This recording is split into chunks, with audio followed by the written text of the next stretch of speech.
कुछ पाने की हो आस आस, कोई अरमा हो जो खास खास आशाएं, हर कोशिश में हो बार बार, करे दरियाओं को आर पार आशाएं,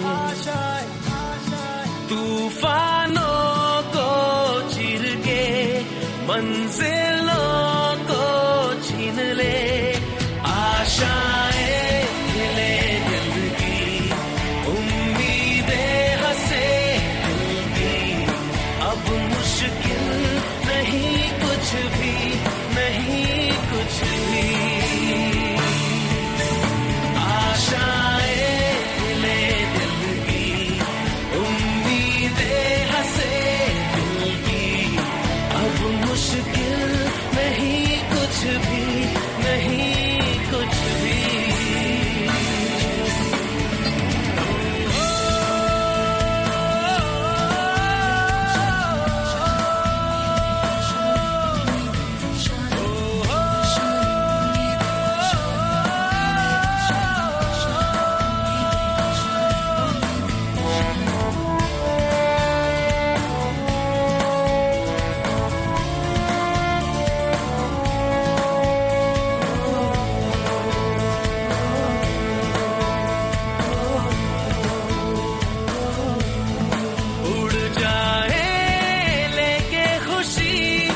अपने संग तुझको वहाँ जन्नत से मुलाकात हो, पूरी हो तेरी हर दुआ, आशाएं मिले दिल की उम्मीदें हंसे दिल की, अब मुश्किल नहीं कुछ भी, नहीं कुछ भी,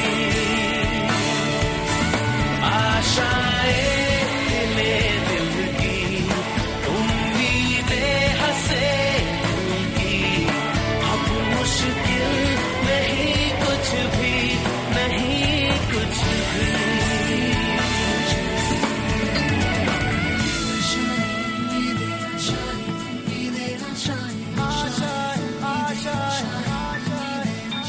गुजरे ऐसी हर रात रात, हो ख्वाहिशों से बात बात आशाएं, लेकर सूरज से आग आग गाए जा अपना राग राग आशाएं, कुछ ऐसा करके दिखा खुद खुश हो जाए खुदा, आशाएं मिले दिल की उम्मीदें हंसे दिल की, अब मुश्किल नहीं कुछ भी, नहीं कुछ भी,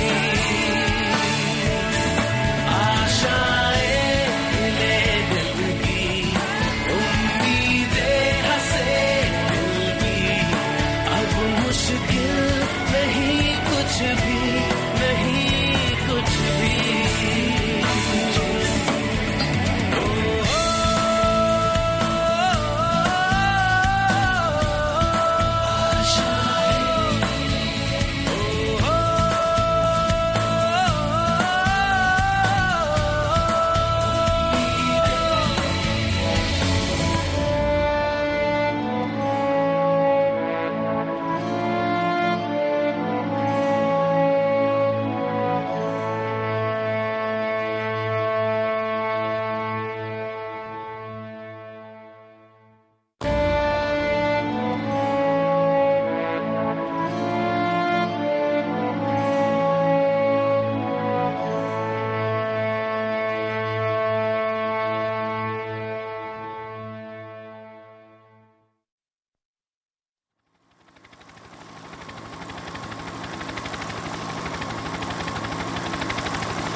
यही रास्ता है तेरा, तूने अब जाना है,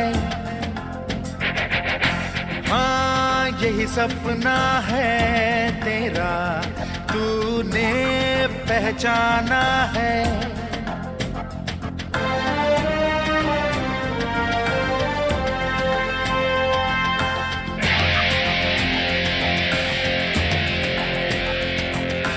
हाँ यही रास्ता है तेरा, तूने अब जाना है। हाँ यही सपना है तेरा, तूने पहचाना है। तुझे अब ये दिखाना है।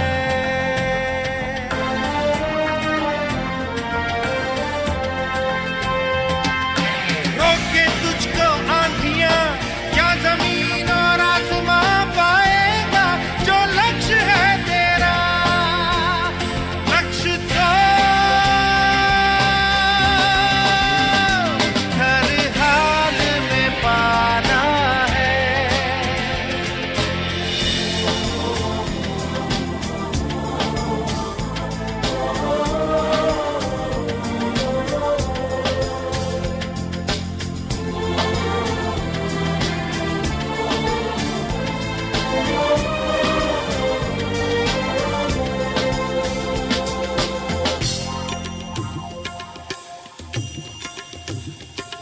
मुश्किल कोई आ जाए तो, पर्वत कोई टकराए तो, ताकत कोई दिखलाए तो, तूफान कोई मंडलाए तो। मुश्किल कोई आ जाए तो, पर्वत कोई टकराए तो, पर से चाहे अंबर से आग लिपटे, चाहे पैरों से नाग, पर से चाहे अंबर से आग लिपटे, चाहे पैरों से नाग, पाएगा जो लक्ष्य है तेरा लक्ष्य तो हर हाल में पाना है।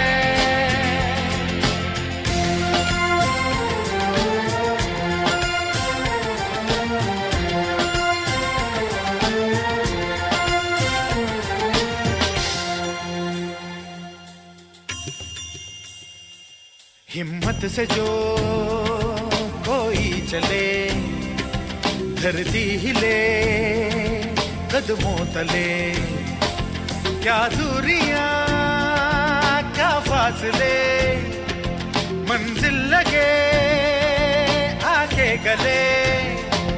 हिम्मत से जो कोई चले, धरती हिले कदमों तले।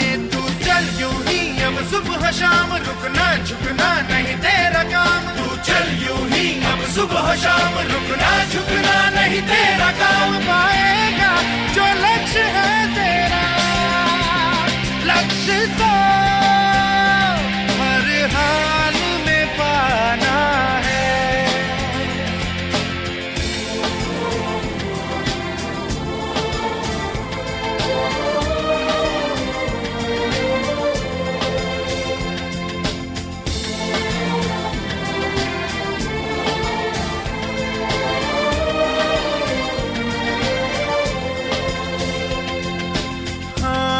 यही रास्ता है तेरा, तूने अब जाना है। हाँ यही सपना है तेरा, तूने पहचाना है। तुझे अब ये दिखाना है।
ये जो देश है तेरा, स्वदेश है तेरा, तुझे है पुकारा।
Good morning MCL.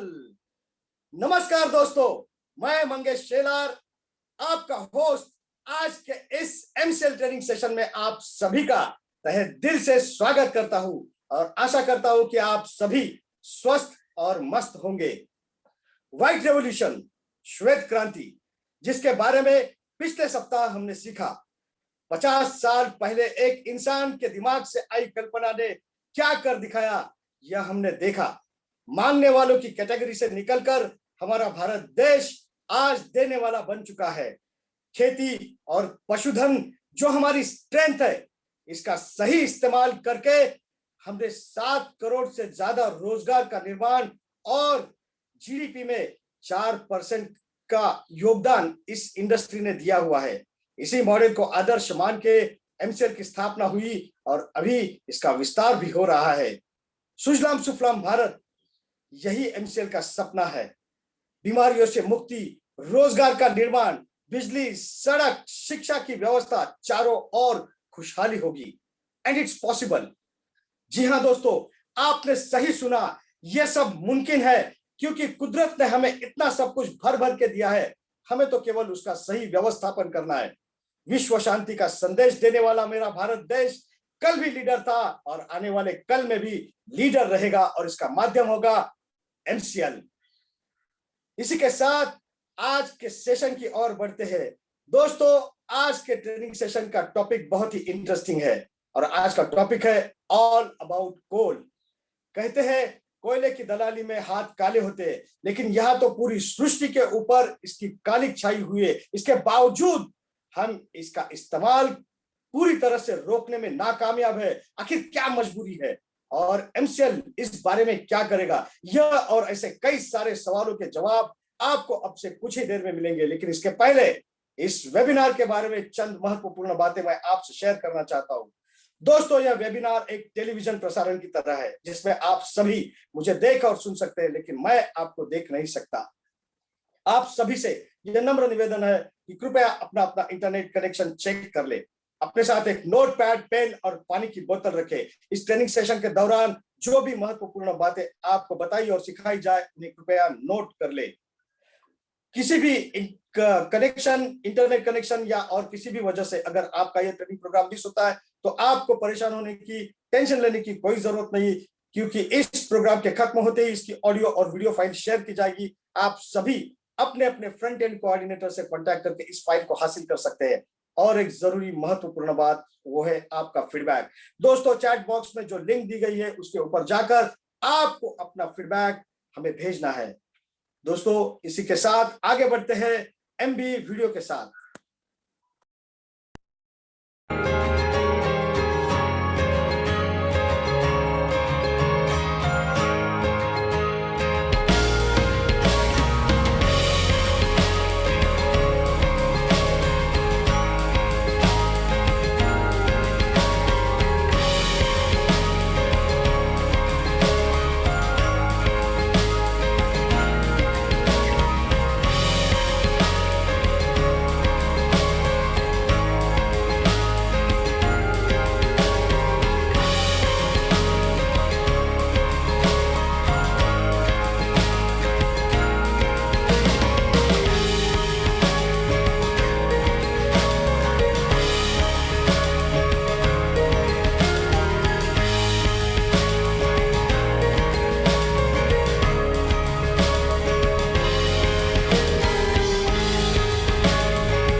दोस्तों, अब मैं आपके सामने एमसीएल विजन, मिशन और कोर वैल्यूज पढ़ूंगा। आप सभी से गुजारिश है कि आप इसे मेरे साथ दोहराएं, जिसके लिए आप सभी के सामने एक स्क्रीन शेयर की जाएगी। तो चलिए पढ़ते हैं। एमसीएल के लिए शपथ। मैं मंगेश शेलार बीरा क्लीन फ्यूल्स लिमिटेड का सदस्य हूं और अपने पूरे होश हवास में हमारे संगठन के मिशन और विजन को हासिल करने में इसे सफलता दिलाने की शपथ लेता हूं। मैं एमसीएल के प्रत्येक सदस्य के साथ अपने परिवार के सदस्य की तरह व्यवहार करूंगा और एमसीएल में कभी भी किसी भी सदस्य के साथ उसकी जाति, धर्म, नस्ल, लिंग, संप्रदाय, बोली, शैली, मत और सामाजिक, आर्थिक तथा सांस्कृतिक अक्षमता के आधार पर भेदभाव नहीं करूंगा। मैं संगठन के मिशन को हासिल करने के लिए कड़ी मेहनत करूंगा और अपने संगठन को समृद्ध बनाऊंगा। मैं वादा करता हूं कि संगठन की संस्कृति की रक्षा करने के लिए सभी कर्तव्यों एवं जिम्मेदारियों को पूरी अखंडता, योग्यता और समर्पण के साथ पूरा करूंगा। मैं हमेशा एमसीएल के प्रमुख मूल्यों, नीति संहिता और आचार संहिता का पालन करूंगा और उसके खिलाफ किसी भी तरह के गलत आचरण के लिए हर कार्रवाई के लिए तैयार रहूंगा। मैं न्यायोचित आदेशों का पूरी ईमानदारी के साथ पालन करने और काम में किसी भी तरह की चुनौती का सामना करने के लिए तैयार रहने का वादा करता हूं। MCL vision. 2030 तक भारत को ईंधन के क्षेत्र में आत्मनिर्भर बनाना। लक्ष्य, एमसीएल एक ऐसी मूल्य श्रृंखला विकसित करने के लिए प्रतिबद्ध है जो ऊर्जा, पर्यावरण और आम लोगों को सशक्त बनाने के लिए समर्पित है। बुनियादी मूल्य, नवाचार, कुछ नया करना है तो पुराने तौर तरीकों से काम करना बंद करें। पर्यावरणवाद, अगर पर्यावरणवाद के हित में सोचना कोई सिद्धांत है तो इससे बेहतर सिद्धांत दूसरा नहीं हो सकता। देशभक्ति, यह केवल भावना की बात नहीं बल्कि अपने देशवासियों की सेवा करने की योग्यता की बात है। नैतिक आचार संहिता, निष्ठा, हम अपने व्यवसाय में निष्पक्ष, ईमानदार, पारदर्शी रहेंगे और हम केवल सही काम करेंगे भले ही कोई भी आसपास न हो। जिम्मेदारी, हमें जो काम सौंपा गया है उसके लिए 100% उत्तरदायी होंगे। साथ ही हम अपने ग्राहक, कर्मचारी, सदस्य, पूर्तिकार और समुदाय सहित सभी हितधारकों के प्रति उत्तरदायी होंगे। अनुराग, हम हर कार्य को मन लगाकर पूरे ध्यान के साथ करेंगे ताकि हमारे उत्पादन, हमारे नवीनीकरण, हमारे परिचालन और व्यवसाय के काम में सबसे ऊंचा मानदंड और गुणवत्ता का पालन हो सके। आदर, अपने सभी हितधारकों के प्रति हम हमेशा विनम्र और भरोसेमंद बने रहेंगे ताकि अपने हर चरण में अपनी प्रगति कर सके। मानवता, हम अपने व्यवहार से यह दिखलाएंगे कि हमारा एक ही धर्म है, मानवता की सेवा। आचार संहिता, हमारे एमसीएल के मिशन को हासिल करने के लिए एमसीएल से जुड़े हर व्यक्ति को आजीवन इस आचार संहिता का पालन और प्रचार करना चाहिए। गोपनीयता अनुरक्षण, एमसीएल आपको बहुमूल्य जानकारी सिखाती है और बांटती है। उस गोपनीय जानकारियों को अपने परिवार के सदस्यों और करीबी दोस्तों सहित किसी भी व्यक्ति को नहीं बताना चाहिए। आपको जो डिजाइन, ड्राइंग और दस्तावेज बताए और दिए गए हैं उन्हें किसी भी व्यक्ति के साथ बांटने के लिए ईमेल न करें और ना ही इसकी फोटोकॉपी तैयार करें। जितनी जल्दी हो सके घमंड करना छोड़ दे। हमेशा शांत, विनम्र और सभ्य बने रहे। आलोचना, बुराई और परिवाद करना बंद कर दे। एमसीएल समुदाय में किसी भी व्यक्ति के बारे में बुरी बात न करे। एमसीएल के हितधारकों के बीच हर तरह के आर्थिक व्यवहार को लेकर हमेशा पारदर्शी बने रहे। याद रखें कि हमेशा धनराशि आपके द्वारा किए गए कष्ट की प्रतिफल होगी। किसी भी प्रकार के प्रतिस्पर्धी कारोबार, एमएलएम, धर्म या राजनीति को बढ़ावा देने वाली बातों की हमारे समुदाय में बिल्कुल भी अनुमति नहीं है। समय निष्ठा सफलता की कुंजी है। एमसीएल समुदाय द्वारा बुलाई गई हर बैठक के लिए सभी को समय पर उपस्थित रहना चाहिए। ज्येष्ठ और वरिष्ठ जनों के लिए आज्ञाकारी रहे। समुदाय के साथी सदस्यों, कनिष्ठों और महिलाओं की सुरक्षा करें। आपके साथ हर व्यक्ति को सुरक्षित महसूस होना चाहिए। वास्तविक और निष्ठावान प्रशंसा करें। हमेशा अपने आसपास के लोगों को उनके सकारात्मक गुणों की अन्वेषणा के माध्यम से प्रेरित करें और उन गुणों के बारे में सार्वजनिक रूप से प्रचार करें। समुदाय के साथी सदस्यों पर नजर रखें। यदि आपको कोई सदस्य नियमों का उल्लंघन करता हुआ नजर आता है तो कृपया इसे लिखित रूप से प्रशासन की जानकारी में लाने से न हिचकिचाएं। उल्लंघन करने वालों को सख्ती से दंडित, निलंबित, निष्कासित किया जाएगा। तो चलिए दोस्तों, अब हम आगे बढ़ते हैं हमारे आज के सुविचार के साथ।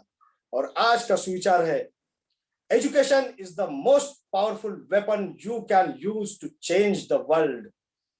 जी हाँ दोस्तों, शिक्षा एक ऐसा शक्तिशाली हथियार है जिससे हम दुनिया बदल सकते हैं, जिसके अनगिनत उदाहरण हमें पता है और कुछ तो हम में मौजूद है। और ऐसे ही एक व्यक्ति को आज मैं इस मंच पर आमंत्रित करने जा रहा हूं। ऑयल एंड गैस में रिसर्च करने वाली भारत की एकमेव संस्था Indian institute of petroleum Dehradun से डिग्री हासिल करने के बाद इन्होंने अपने ज्ञान का उपयोग अपने लोग, अपने देश के लिए करने का निर्धार किया। भारत की सबसे महत्वपूर्ण जरूरत जो कि ईंधन, इसके निर्माण में लगने वाला जो रॉ मटेरियल है, इसके ऊपर अपने देश का कंट्रोल होना चाहिए, यह इनकी सोच थी। और इसी सोच के साथ नेपियर ग्रास से ईंधन बनाने की टेक्नोलॉजी का निर्माण हुआ जो सबसे जुदा है और अलग है। इस खोज में महत्वपूर्ण योगदान देने वाले इस व्यक्ति को मैं आज इस मंच पर आमंत्रित करता हूं। तो चलिए स्वागत करते हैं highly qualified gold medallist, brain behind this technology, executive director of MCL, miss Prachi Dhole. नमस्कार। एमसीएल परिवार में एक बार फिर से मैं आप सबका स्वागत करती हूँ। और चलिए हम अभी बढ़ते आज के वेबिनार सेशन की ओर। अगर मैं आपको कहूँ कि हमें पूरे दुनिया में से टॉप साइंटिस्ट की लिस्ट निकालनी है तो आपको जान के आश्चर्य होगा कि आज भी अगर हम दुनिया में जो टॉप साइंटिस्ट है उनकी अगर लिस्ट निकालते हैं तो उनमें भारतीय के 2 नाम आते हैं। एक of course doctor APJ Abdul Kalam sir, कि जिन्होंने इस तरीके से रिसर्च किया कि आज भी वो टॉप साइंटिस्ट में आते हैं। और दूसरे जिनकी जो रिसर्च पेपर है, जिनकी जो डायरीज है, जिनके जो नोट्स है, वो इस प्रकार से है, भले ही वो सिर्फ उम्र के 32 साल जिए, लेकिन ऐसे जिए कि आज भी स्टूडेंट उनके डायरीज को एक रिसर्च पेपर मान के उस पर स्टडी कर रहे हैं। और उस व्यक्ति का नाम है great mathematician of India Srinivasa Ramanujan sir. अभी जो श्रीनिवास रामानुजन की जो डायरीज थी, जो उन्होंने बनाई थी, जो उन्होंने लिखी थी, जिसमें मैथमेटिकल मॉडल्स उन्होंने लिखे थे, वो आज भी बेस ऑफ एडवांस मैथमेटिक्स समझा जाता है। यही नहीं, 2012 में जो पूरे ब्रह्मांड की रचना कैसी हुई, इसके लिए एक ब्लैक होल थ्योरी दी गई थी। उस ब्लैक होल थ्योरी पे कई साइंटिस्ट और मैथमेटिशियंस काम कर रहे थे। उसमें से एक अमेरिकन मैथमेटिशियन थे केन ओनो। उनका ये मानना है कि ये ब्लैक होल थ्योरी के लिए जो मैथमेटिकल इक्वेशंस हमें यूजफुल रहे, वो रामानुजन सर के डायरी में एक सिर्फ पैराग्राफ में लिखा था उन्होंने। तो उससे हम ये, और उनका ये मानना है कि ये कैसे पॉसिबल है। 2012 से पहले, यानी 90 साल पहले, कोई इंसान ये कैसे जानता था कि ब्लैक होल थ्योरी का इक्वेशन क्या हो सकता है। तो इसी को जानने के लिए हम उनकी स्टोरी को समझते हैं, उनकी कहानी को समझते हैं। उनका जन्म जो है वो तमिलनाडु के एक छोटे से गांव ईरोडे में हुआ था, और वो मद्रास प्रेसिडेंसी यानी ब्रिटिश काल में उनका जन्म हुआ। उनके जो पिताजी थे वो एक साड़ी के दुकान में क्लर्क थे, और उनकी जो माताजी थी वो उनका एक जिसे हम बोलते हैं ग्राम देवता और कुल देवता, वो उनका मंदिर था, और वो मंदिर में वो भजन गाती थी। इनका ऐसा था कि ये हमेशा अपने माताजी के साथ जो मंदिर है उनका, उसका नाम है नामगिरी थैयर, तो वो उनके साथ जाके बैठते थे। और ऐसी इनकी दिनचर्या थी। धीरे धीरे वो स्कूल में जाना शुरू किए, और जैसे ही वो स्कूल में गए, सब लोगों को पता चला कि इस व्यक्ति का इंटरेस्ट मैथमेटिक्स में बहुत ज्यादा है। इतना ही नहीं कि वो अपने जो कक्षा थी उससे कई आगे चल के जो मैथमेटिकल इक्वेशंस है वो सॉल्व करते थे और उसको इजीली समझते थे। उनकी परिस्थिति बहुत कठिन थी उन दिनों, तो इसीलिए उनके जो पिताजी थे उन्होंने एक रूम जो थी वो रूम कॉलेज स्टूडेंट्स को दी थी। और वो कॉलेज स्टूडेंट्स की बुक्स, जैसे ये स्कूल से आते थे, वो उनकी मैथमेटिक्स को बुक्स लेके बैठते थे और उसको पढ़ते थे। जब ये कॉलेज स्टूडेंट्स को ऐसे लगा कि ये इसको क्या समझ रहा होगा इसमें से, तो उन्होंने उनको क्वेश्चंस किए, तो क्वेश्चंस के उन्होंने एकदम सही आंसर दिए। ये देख के उन्होंने क्या किया कि वो अपने लाइब्रेरी से जो एकदम एडवांस मैथमेटिक्स की तब की बुक्स थी, तो वो उनको लाके देते थे और उनको बोलते थे कि आप ये पढ़ो और समझा के हमें बताओ कि इसमें क्या है। उनको बहुत आश्चर्य होता था कि वो सभी मैथमेटिकल बुक्स समझते थे। इसमें एक तब की एडवांस बुक्स थी जिसमें लगभग 5000 थ्योरम्स थी। वो 5000 थ्योरम्स इन्होंने एक हफ्ते में याद किए, और वो भी उनको वो बताते थे कि किस तरीके से इसका सॉल्यूशन ऐसे ही आता था। और जब ऐसे ही स्कूल में, लेकिन ये उनका ये इशू हुआ कि सब दूसरे विषयों में उनका ज्यादा रुचि नहीं था, वो सिर्फ मैथ्स ही पढ़ना जानते थे, तो इसीलिए उनको ग्रेजुएशन नहीं मिला।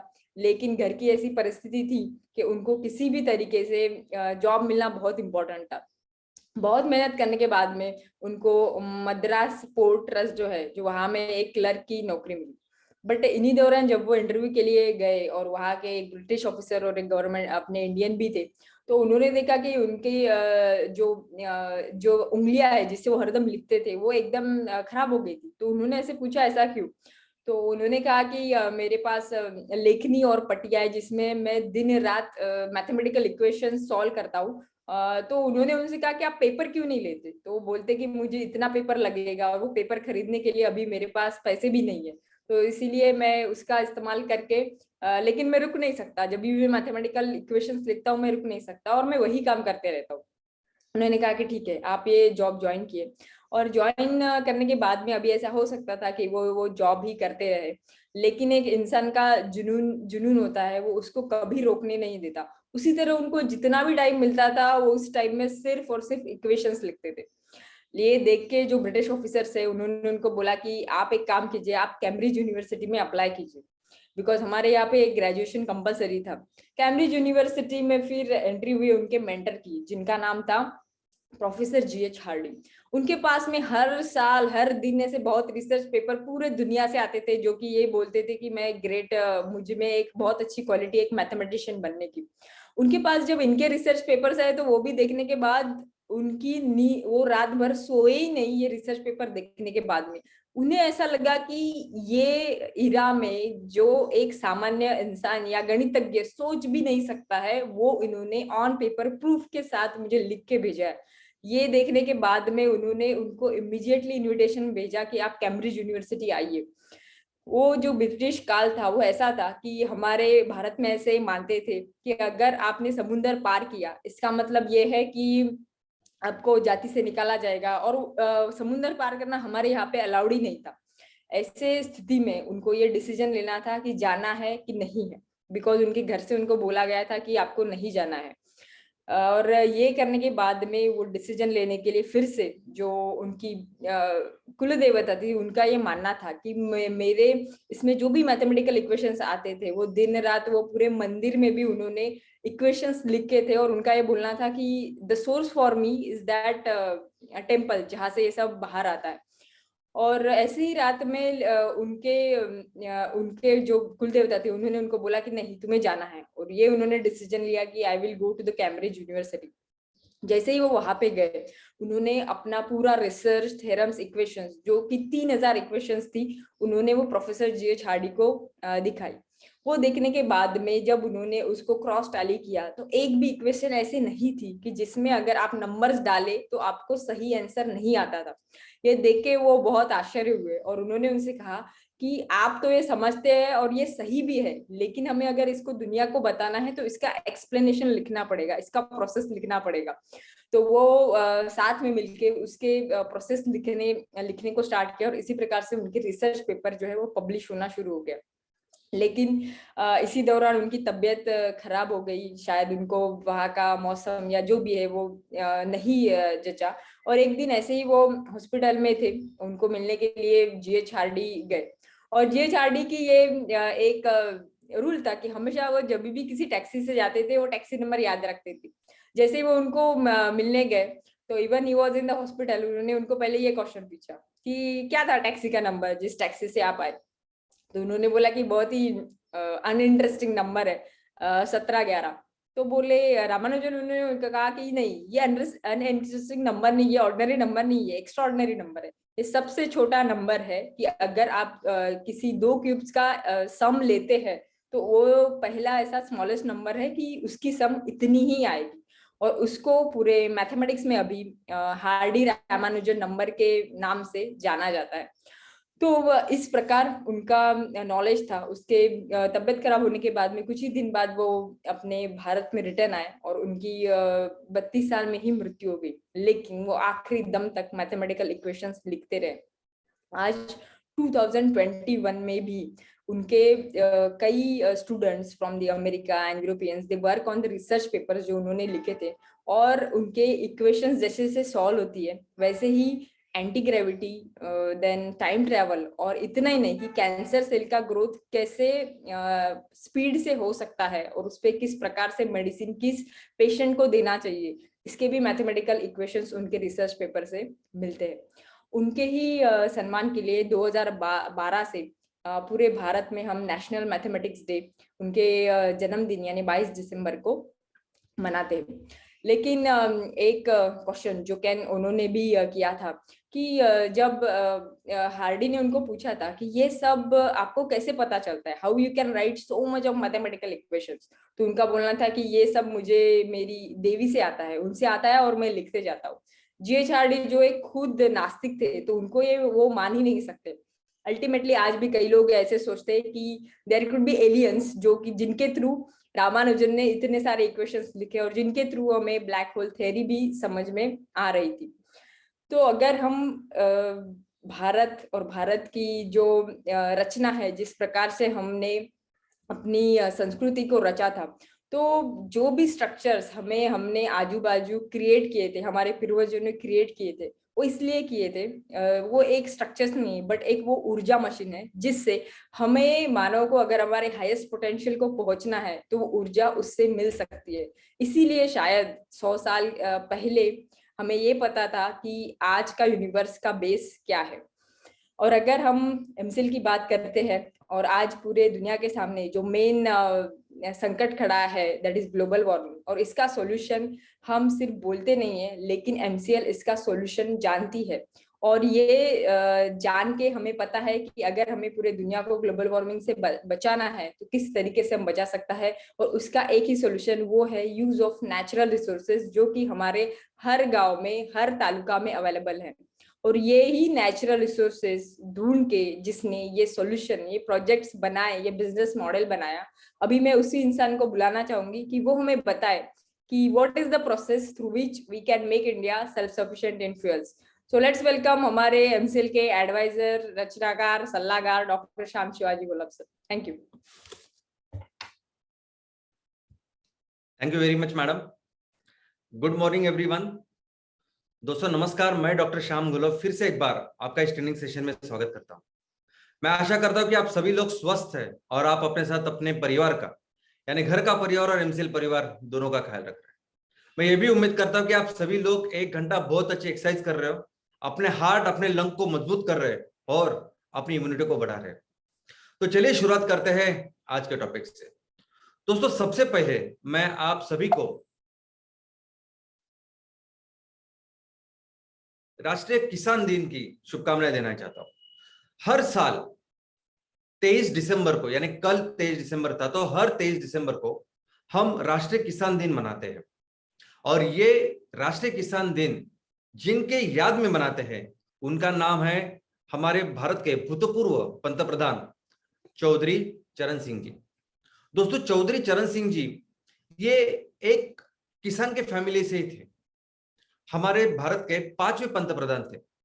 और ये 1979 से 1980 इसमें सिर्फ 6 महीने के लिए वो पंतप्रधान थे, लेकिन इस 6 महीने में उन्होंने भारत के किसानों के लिए जितना कुछ किया, जितने कायदे कानून बनाए, जितना इन्वेस्टमेंट उन्होंने किसानों के लिए, ये खेती के लिए दिया कि उसकी उत्पादकता बढ़े, वो अभी तक किसी लीडर ने इतने कम समय में किया नहीं। यही नहीं, लेकिन पूरी जिंदगी में और वो किसानों के एक ऐसे नेता थे कि जिन्होंने किसानों के हर जगह की सर्वांगीण प्रगति के लिए पूरी अपने आखिरी सांस तक काम किया। और इसीलिए उनको भारत का सबसे बड़ा, किसानों का सबसे बड़ा नेता करके उन्हें माना जाता है। और उनके ही जन्मदिन के ऊपर हम ये दिन मनाते हैं। तो मैं हम सबकी तरफ से, हमारे पूरे एमसीएल परिवार की तरफ से श्री चौधरी चरण सिंह साहब को नमन करता हूं। तो चलिए शुरुआत करते हैं आज के टॉपिक से। दोस्तों आज ग्लोबल वार्मिंग का ये जो संकट है अपनी चरम सीमा पे है। इंटरनेशनल न्यूज, अंतरराष्ट्रीय अगर आप खबरें देखोगे तो 10 में से 8 खबरें सिर्फ ग्लोबल वार्मिंग से जुड़ के है। अमेरिका हो, एशिया हो, भारत हो या कोई भी देश हो, आज जिस तरह से हम अपनी खेती और बाकी बाढ़, इस सब चीजों से सामना कर रहे हैं, वैसे ऑलमोस्ट हर देश में लोग इस ग्लोबल वार्मिंग के संकट का सामना कर रहे हैं।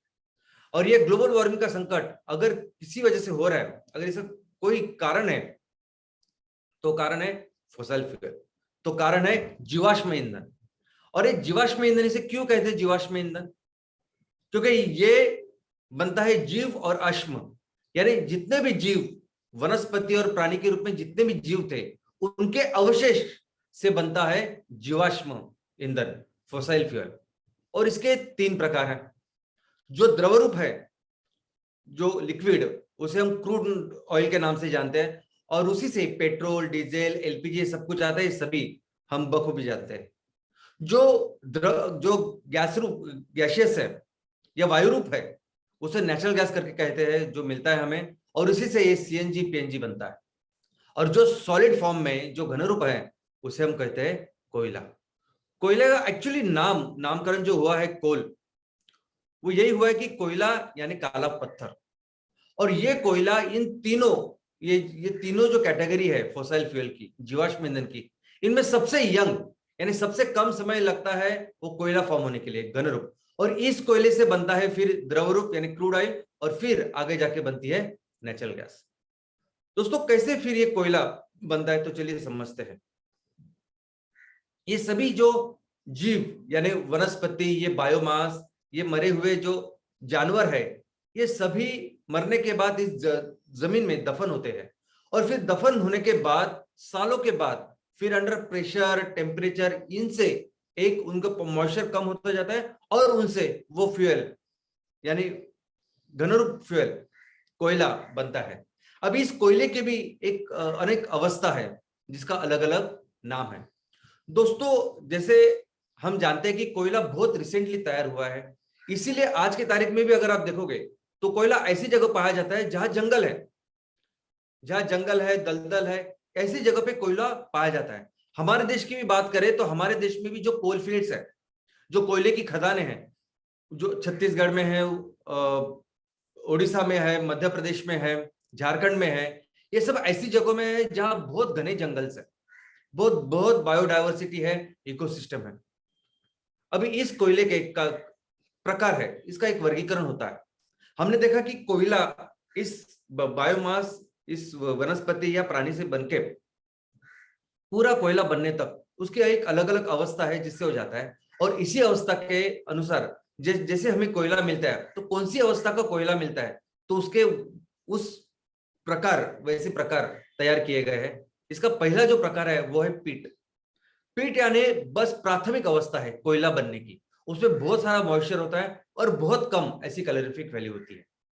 इसके आगे की जो अवस्था है वो है ब्राउन कोल, लिग्नाइट। इसको ब्राउन कोल कहते हैं क्योंकि दिखता भी ब्राउन ही है। इसमें भी मॉइस्चर ज्यादा होता है लेकिन पीट से कम होता है। इसकी कैलोरीफिक वैल्यू पीट से ज्यादा होती है लेकिन कोयले से कम होती है। इसकी अगली जो अवस्था है वो है सब बिटुमिनस कोल, जिसमें और कम मॉइस्चर होता है और बेहतर ऐसे कैलोरीफिक वैल्यू होती है, और इसका कलर भी थोड़ा काले की तरफ बढ़ता है। इसके आगे जो अवस्था है वो बिटुमिनस कोल।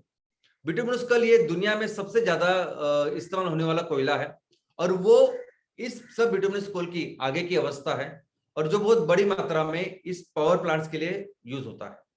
और इसके आगे सबसे बेहतर, बेस्ट A1 क्वालिटी का और सबसे पूरी तरह से तैयार हुआ ऐसा कोई कोयला है तो उसका नाम है एंथ्रासाइट।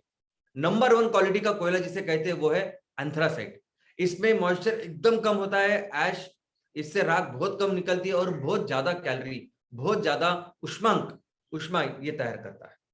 दोस्तों, इसके अलावा अगर ये ऐसे ही चलता रहा तो ये कार्बन जो इस कोयले में है वो आगे जाके एक ग्राफाइट ऐसे अगली अवस्था में भी जाता है। अभी ये जो ग्राफाइट है, ये इस ग्राफाइट के कई सारे यूज है, कई सारे एप्लीकेशन है इंडस्ट्री में, लेकिन जो यूज हम लोग सभी जानते हैं वो है हमारी पेंसिल। इस शीश पेंसिल में जो शीश हम लोग इस्तेमाल करते हैं, जिससे लिखते हैं, वो ग्राफाइट है, वो भी कोयला ही है। दोस्तों, इस कोयले के एक दूसरा वर्गीकरण भी है, एक ऐसा कोयला कि जो सिर्फ जलाने के लिए इस्तेमाल करते हैं, उसे कहते हैं थर्मल कोल। और ये जलाने के लिए maximum all over the world सभी जगह ये थर्मल औष्णिक ऊर्जा केंद्रों में इसको जलाया जाता है। और ये सभी जो अलग अलग कोयले जो सिर्फ जलाने के लिए इस्तेमाल होते हैं उन्हें कहते हैं थर्मल कोल। इसके अलावा दूसरा एक कोल है वो मेटलर्जिकल कोक, इसके नाम से जाना जाता है। अब ये डायरेक्टली वैसे नहीं बनता, तो कोल से उसके ऊपर थर्मोकेमिकल प्रोसेस करके इस तरह का कोयला बनाया जाता है जिसको कोक कहते हैं, कि जो बहुत बड़े बड़े टेम्परेचर पे भी रहता है और बहुत देर तक वो ऊर्जा प्रदान करता है। और इसका स्पेसिफिक जो उपयोग है वो स्टील इंडस्ट्री में होता है। तो all over the world steel industry के लिए कंपलसरी है ये मेटलर्जिकल कोल।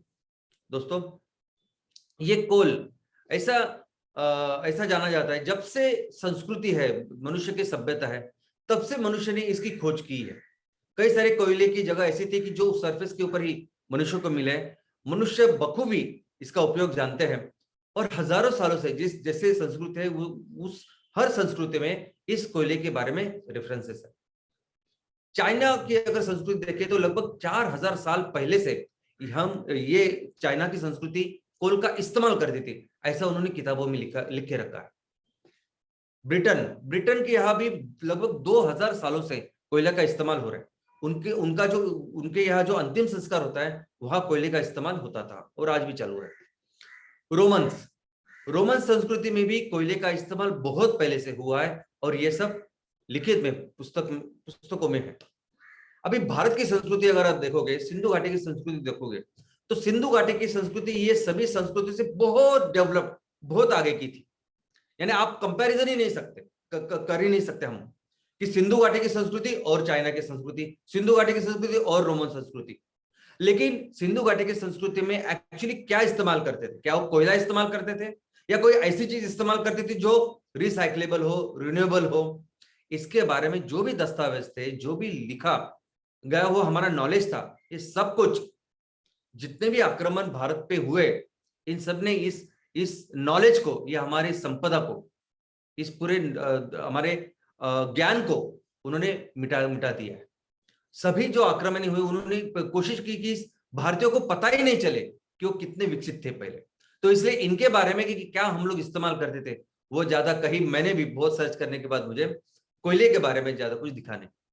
तो दोस्तों ये कोयले इतने हजारों सालों से चलता आ रहा है, लेकिन एक चीज जिसकी वजह से कोयले का इस्तेमाल पूरी दुनिया में अचानक से और बहुत ज्यादा बढ़ गया, उस चीज का कारण था स्टीम इंजन।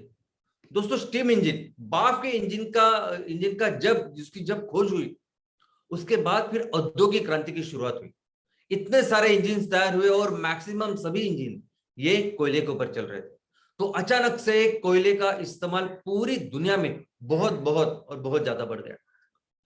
ये कोयले का अगर इस्तेमाल कहाँ होता है, अगर आप देखोगे तो हमारे देश में, भारत की अगर हम लोग बात करें तो हमारे देश में जितना भी कोयला का निर्माण हम लोग करते हैं, जितना इस्तेमाल हम लोग करते हैं, 64% कोयला हम लोग सिर्फ इलेक्ट्रिसिटी यानी वहां पावर प्लांट पे जलाने के लिए करते हैं, इसको सिर्फ जलाते हैं 64%।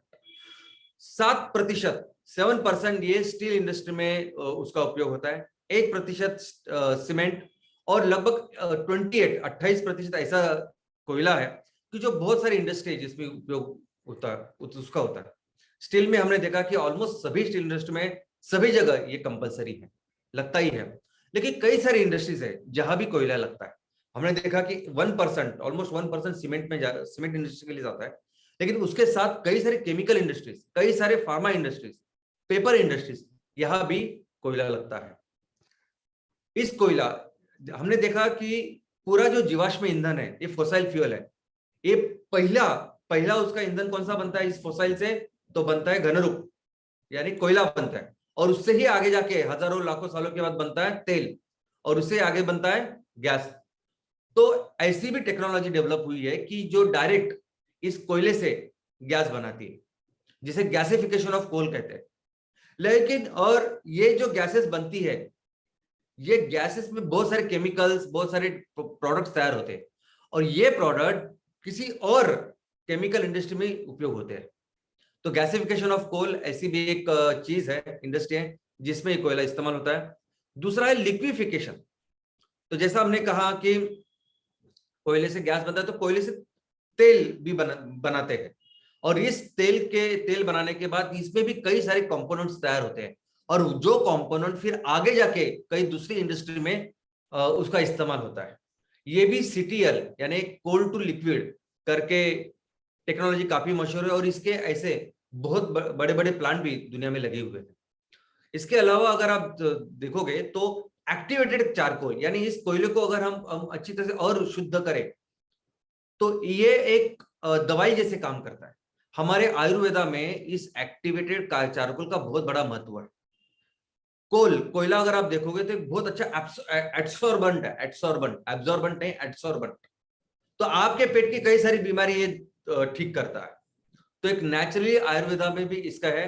और रिसेंटली अब एक नया ट्रेंड आया है, रिसेंटली कुछ सालों से अभी आप देखोगे तो कॉस्मेटिक्स में, चाहे वो फेस वॉश हो, शैम्पू हो, हर जगह आपको वो चारकोल दिखाई, यहां तक कि टूथपेस्ट में भी चारकोल आया है।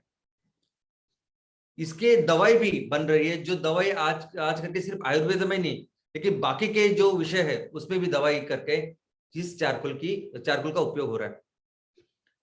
और एक डिफरेंट, एक यूनिक बात ऐसी है कि आज की तारीख में इसका एक नया ट्रेंड, इस चारकोल का एक नया ट्रेंड शुरू हुआ है, एक्टिवेटेड कार्बन फूड। यानी ये जो सादा मैदा होता है उससे बेहतर क्या होता है, ब्राउन ब्रेड ऐसे बोलते हैं, उससे भी आगे अगर आपकी तबीयत के लिए अच्छा फूड अगर कुछ है तो उसे एक्टिवेटेड कार्बन फूड के नाम से अभी ये ट्रेंड शुरू हुआ है। तो आपको वहां ऐसे ब्रेड दिखाई देंगे आपको, वहां ऐसे ड्रिंक दिखाई देंगे, काले ड्रिंक, ये लेमनेड जूस है, लेमन ड्रिंक है, लेकिन उसमें एक्टिवेटेड कार्बन है जो सेहत के लिए बहुत अच्छा है। तो दोस्तों इसके अलावा इस कार्बन के एक फाइबर्स तैयार होते हैं जो, और इस फाइबर से एक बहुत बड़ा एक शीट बन सकती है, बहुत चीजों में जिसका एप्लीकेशन होता है, ऐसे भी मटेरियल बनाया जाता है जो आज की तारीख में लोग यूटिलाइज करते हैं। डोमेस्टिक यूज, कई सारे घर आज के डेवलपिंग देशों में ऐसे है कि जहां आज भी एलपीजी नहीं है और वहां कोयले का इस्तेमाल खाने के लिए होता है। यहां तक कि रेस्टोरेंट में भी, खाने में भी अगर आप देखोगे तो बहुत सारे जगह पे आज वो कोयले के ऊपर तैयार किया हुआ खाना, ऐसा एक ट्रेंड है जो लोगों को अच्छा लगता है, वहां भी इस कोयले का इस्तेमाल होता है। तो ये कोयला जो है, इस कोयले का एक डिस्ट्रीब्यूशन है, ये जो इसकी खदानें हैं, इसके भंडार है। जैसा मैंने कहा कि कोयला हम लोग नहीं बनाते, ये तो कुदरत ने बनाया है। ये कुदरत ने अपने पृथ्वी के अंदर, जमीन के अंदर इसको बना के वो एक प्रोसेस में बना हुआ है। तो पूरी दुनिया में इसके भंडार है। ये भंडार अगर आप देखोगे तो नंबर 1 है अमेरिका। अमेरिका में सबसे ज्यादा कोल, यानी लगभग 26.6% इतना कोयला उनके यहाँ पे है। दूसरे स्थान पे है रशिया, जहां 17.6 इतना कोयला अवेलेबल है। तीसरे स्थान पे है चाइना, जहां 12.8 इतना कोयला है। चौथे स्थान पे है ऑस्ट्रेलिया, जहां 8.6% है। और पांचवें स्थान पे है भारत, जहां 6.8% इतना दुनिया का कोयला अवेलेबल है, रिसोर्स रिजर्व अवेलेबल है। कहा जाता है कि ये कोयला इतना पर्याप्त है कि जिस तरीके से, जिस स्पीड के ऊपर हम लोग कोयले को अभी इस्तेमाल कर रहे हैं, आगे के 500 साल भी ये कोयला हमको पर्याप्त है। इतना कोयला भर के रखा है यहाँ अंदर। लेकिन दोस्तों आज ये ग्लोबल वार्मिंग का संकट जो मैंने आपको बताया, और जिसके लिए हम लोग सब काम कर रहे हैं, जिसकी वजह से पूरी दुनिया आज खतरे में है, इस ग्लोबल वार्मिंग के संकट को लेके हमारी एक मर्यादा दी हुई है। हमें सभी शास्त्रज्ञों ने,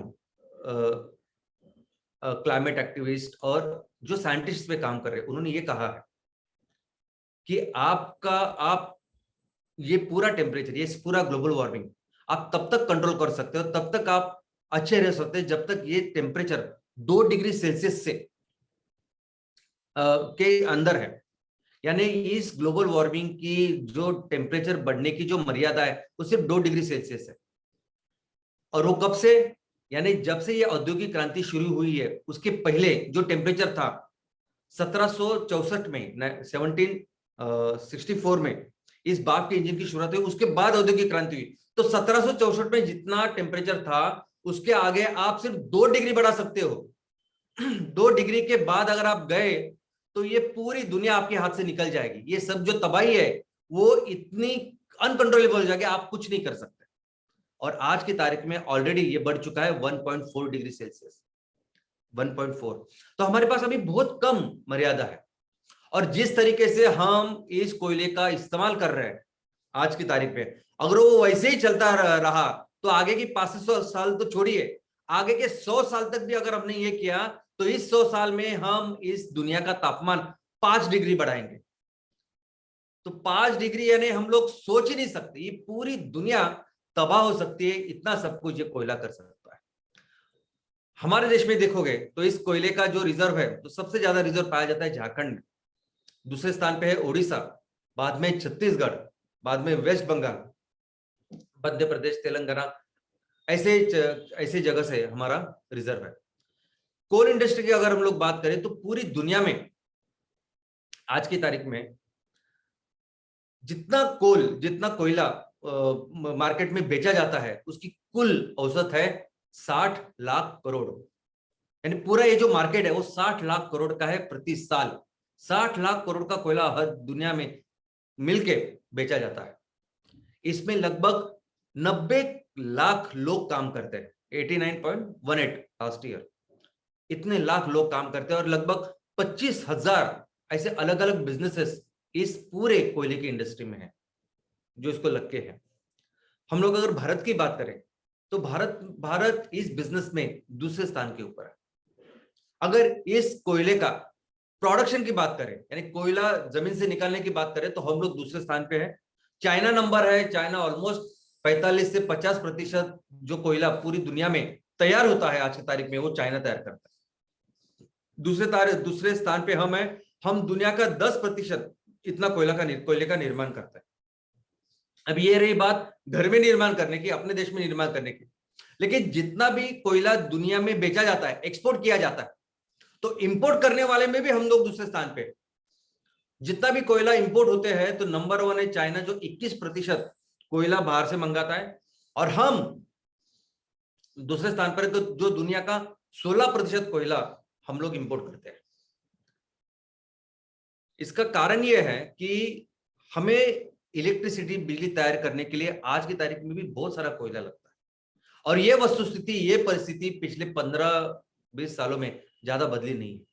2006 में आप देखिए, 2006 में 55% कोयला, आई मीन जितनी भी बिजली बनती थी, 55% बिजली ये कोयले की वजह से, 100% कोयले की वजह से बनती थी, 55% कोयला था। और आज भी 2020 की बात करें, पिछले साल की बात करें, तो तब भी पिछले साल हमने बिजली बनाने के लिए 55% कोयले को इस्तेमाल किया।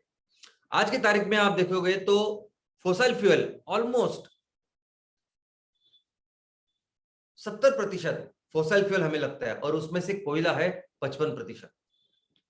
तो अगर हमें बिजली तैयार करनी है, और बिजली कितनी इंपॉर्टेंट हमने देखा, कुछ दिनों पहले यहाँ कोयले का संकट हुआ था, तैयार हुआ था, ऐसे सब न्यूज थी कि अभी कोयला हमारे पास है ही नहीं, कि जिसकी वजह से फिर हम लोग पर्याप्त बिजली बनाए, तो बहुत बड़ा इकोनॉमी पे, अर्थव्यवस्था पे संकट आया था।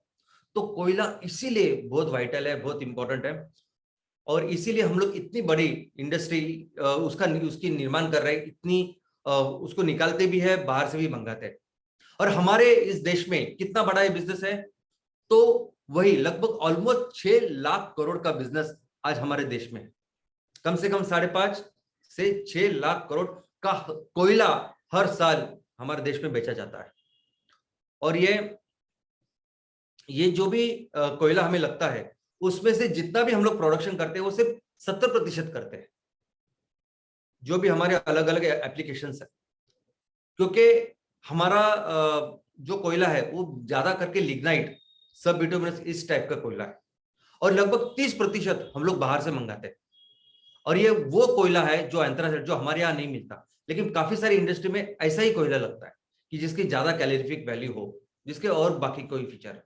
और दोस्तों, ये 30% कोयला जब हम लोग मंगाते हैं, तब हर साल हम लोग उनको पे करते हैं, देते हैं 1,60,000 करोड़। और ये कोयला ऑस्ट्रेलिया और इंडोनेशिया, ये 2 बड़ी कंट्रीज है, जिससे हम नंबर 1 पे ऑस्ट्रेलिया है जो हमें ज्यादा कोयला देता है, और नंबर 2 पे है इंडोनेशिया।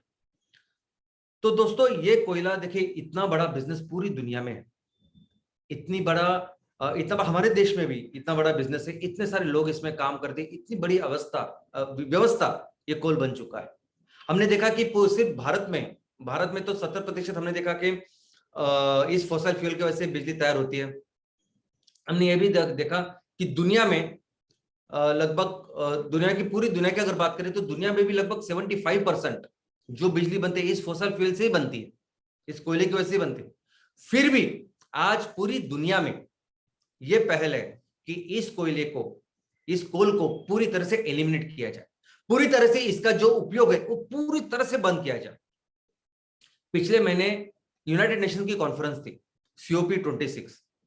उस कॉन्फ्रेंस के लगभग 3-4-5 महीने से सब उसके पहले से सभी ये जो देश है, सभी जो इसमें NGO है, संस्था जिसमें काम कर रही है, जो कोयले के ऊपर काम कर रही है, कोयला बंद होने के लिए काम कर रही है, आंदोलन कर रही है, वो कितने दिनों से ये मेहनत कर रही थी कि कैसे इस कॉन्फ्रेंस में ऐसा फैसला हो, ऐसा निर्णय हो कि पूरी दुनिया से अभी हम लोग कोल को हटा रहे हैं। इसलिए बहुत सभी लोग काम कर रहे थे, लेकिन आखिरी में, एंड में, आखिरी देशों में, आखिरी जो दिन था जब ये साइन होना था, तब ये फेज आउट के जगह पे फेज डाउन किया ये 2 देशों ने, चाइना और भारत ने, जिनकी इतनी बड़ी अर्थव्यवस्था कोल के ऊपर डिपेंडेंट है। तो ये क्या है कि जिसकी वजह से इतना ये सभी लोग कोयले को पूरी तरह से बंद करने के लिए काम कर रहे हैं। तो दोस्तों, आज ये जो ग्लोबल वार्मिंग का संकट हमारे सामने और इतना छोटा मार्जिन बचा है, ये ग्लोबल वार्मिंग, ये जो टेम्परेचर तापमान बढ़ रहा है, इसमें सबसे इंपॉर्टेंट अगर कोई गैस है, ये सभी बढ़ रहा है गैस की वजह से। ये हम लोग इमिशन कर रहे हैं, जो गैसेस इस पर्यावरण में बढ़ रहे हैं उसकी वजह से बढ़ रहा है। और नंबर 1 गैस इसको बढ़ाने के लिए, इसके टेम्परेचर बढ़ाने के लिए अगर कोई है तो वो है कार्बन डाइऑक्साइड। 80% जितना भी टेम्परेचर अभी तक हम लोगों ने बढ़ाया ना, 80% बढ़ा है इस कार्बन डाइऑक्साइड की वजह से। और ये कार्बन डाइऑक्साइड एंथ्रोपोजेनिक सोर्स, यानी मानव निर्मित सोर्स, यानी मनुष्य निर्मित सोर्स, ये कार्बन डाइऑक्साइड तैयार करने का कुछ है तो वो है कोयला। ये कार्बन डाइऑक्साइड जिससे पूरी दुनिया तबाह हो रही है, सबसे ज्यादा कार्बन डाइऑक्साइड आज की तारीख में हम लोग तैयार कर रहे हैं, पैदा कर रहे हैं सिर्फ और सिर्फ कोयले की वजह से। ये जो फॉसिल फ्यूल हम लोग इस्तेमाल करते हैं, फॉसिल फ्यूल को लेके जितना भी एमिशन बढ़ता है उससे 40% जो एमिशन है, 40% वो सिर्फ कोयले से आता है। हम लोग देखते हैं कि फॉसिल फ्यूल यानी क्या, पेट्रोल है, डीजल है, एलपीजी है, सीएनजी, इतना सब कुछ हो रहा है, जेट फ्यूल है। दोस्तों, इन सबसे ज्यादा खतरनाक, सबसे ज्यादा एमिशन करने वाला अगर कुछ है तो वो है कोयला। और वो कोयला हमारे सामने ज्यादा आता नहीं है, हमारा ज्यादा उससे ताल्लुकात नहीं होता, कॉन्टेक्ट नहीं होता, तो हमें पता नहीं। लेकिन ये कोयला दुनिया में सबसे ज्यादा, और इस पूरे फॉसिल फ्यूल में 40% ये एमिशंस, ये धुआं छोड़ता है। और सबसे इंपॉर्टेंट बात यह है कि ये जितनी भी गैसेस है, जिस गैसेस की वजह से आज की तारीख में ग्लोबल वार्मिंग हो रही है, 25% गैसेस, कार्बन डाइऑक्साइड तो है ही, कार्बन डाइऑक्साइड कंपलसरी है, लेकिन उसके साथ सल्फर डाइऑक्साइड, बाकी के जो गैसेस है, ये सभी गैसेस में 25% गैसेस पूरी दुनिया में आज की तारीख में सिर्फ कोयला तैयार कर रहा है। तो सोचिए, क्यों ना लोग इसके पीछे पड़े, क्यों ना लोग ये बोले कि इसको बंद करिए, क्योंकि पूरी दुनिया इस कोयले की वजह से तबाह हो रही है, बर्बाद हो रही है, और सभी लोग इसके ऊपर काम कर रहे हैं। आई मीन हर देश में लोग काम कर रहे हैं। अभी ऐसा नहीं कि बहुत ज्यादा बड़ी इंडस्ट्री है, अभी कोरिया जैसा देश, छोटे छोटे देश में भी अगर आप जाओगे जहां ज्यादा कोयले का उत्पादन नहीं हो रहा है, लेकिन थोड़ा थोड़ा होता होगा, वहां भी लोग बाहर निकल के बोल रहे हैं बैन कोयले को बंद करो। अमेरिका में बोल रहे हैं कि पूरी तरह से इसको हटा दो। भारत में भी ये मूवमेंट है, हर जगह ये मूवमेंट है। इस COP26 से परिषद के दौरान भी बहुत बड़ी मूवमेंट हुए, लेकिन फिर भी आज के तारीख में ऑल ओवर द वर्ल्ड, पूरी दुनिया में हम 800 करोड़ टन, 8000 मिलियन टन इतना कोयला हर साल इस्तेमाल कर रहा है। और इसमें से वही चाइना है 50%, आधा तो चाइना और आधे हम, और 10% हम, इतना हम लोग उसको तैयार करते, निर्माण करते। पूरे पिछले 40 साल में अगर किसने सबसे ज्यादा कोयला का उपयोग किया और सबसे ज्यादा एमिशन अगर हवा में डाला है तो वह है चाइना। पिछले 40 साल में सबसे ज्यादा कोयला उसने इस्तेमाल किया है और ये धुआं छोड़ा है। 2 नंबर पे है अमेरिका, और अभी तीसरे स्थान पे है हम, तो इतनी बड़ी मात्रा में इसका उपयोग कर रहे हैं पिछले 40 साल से।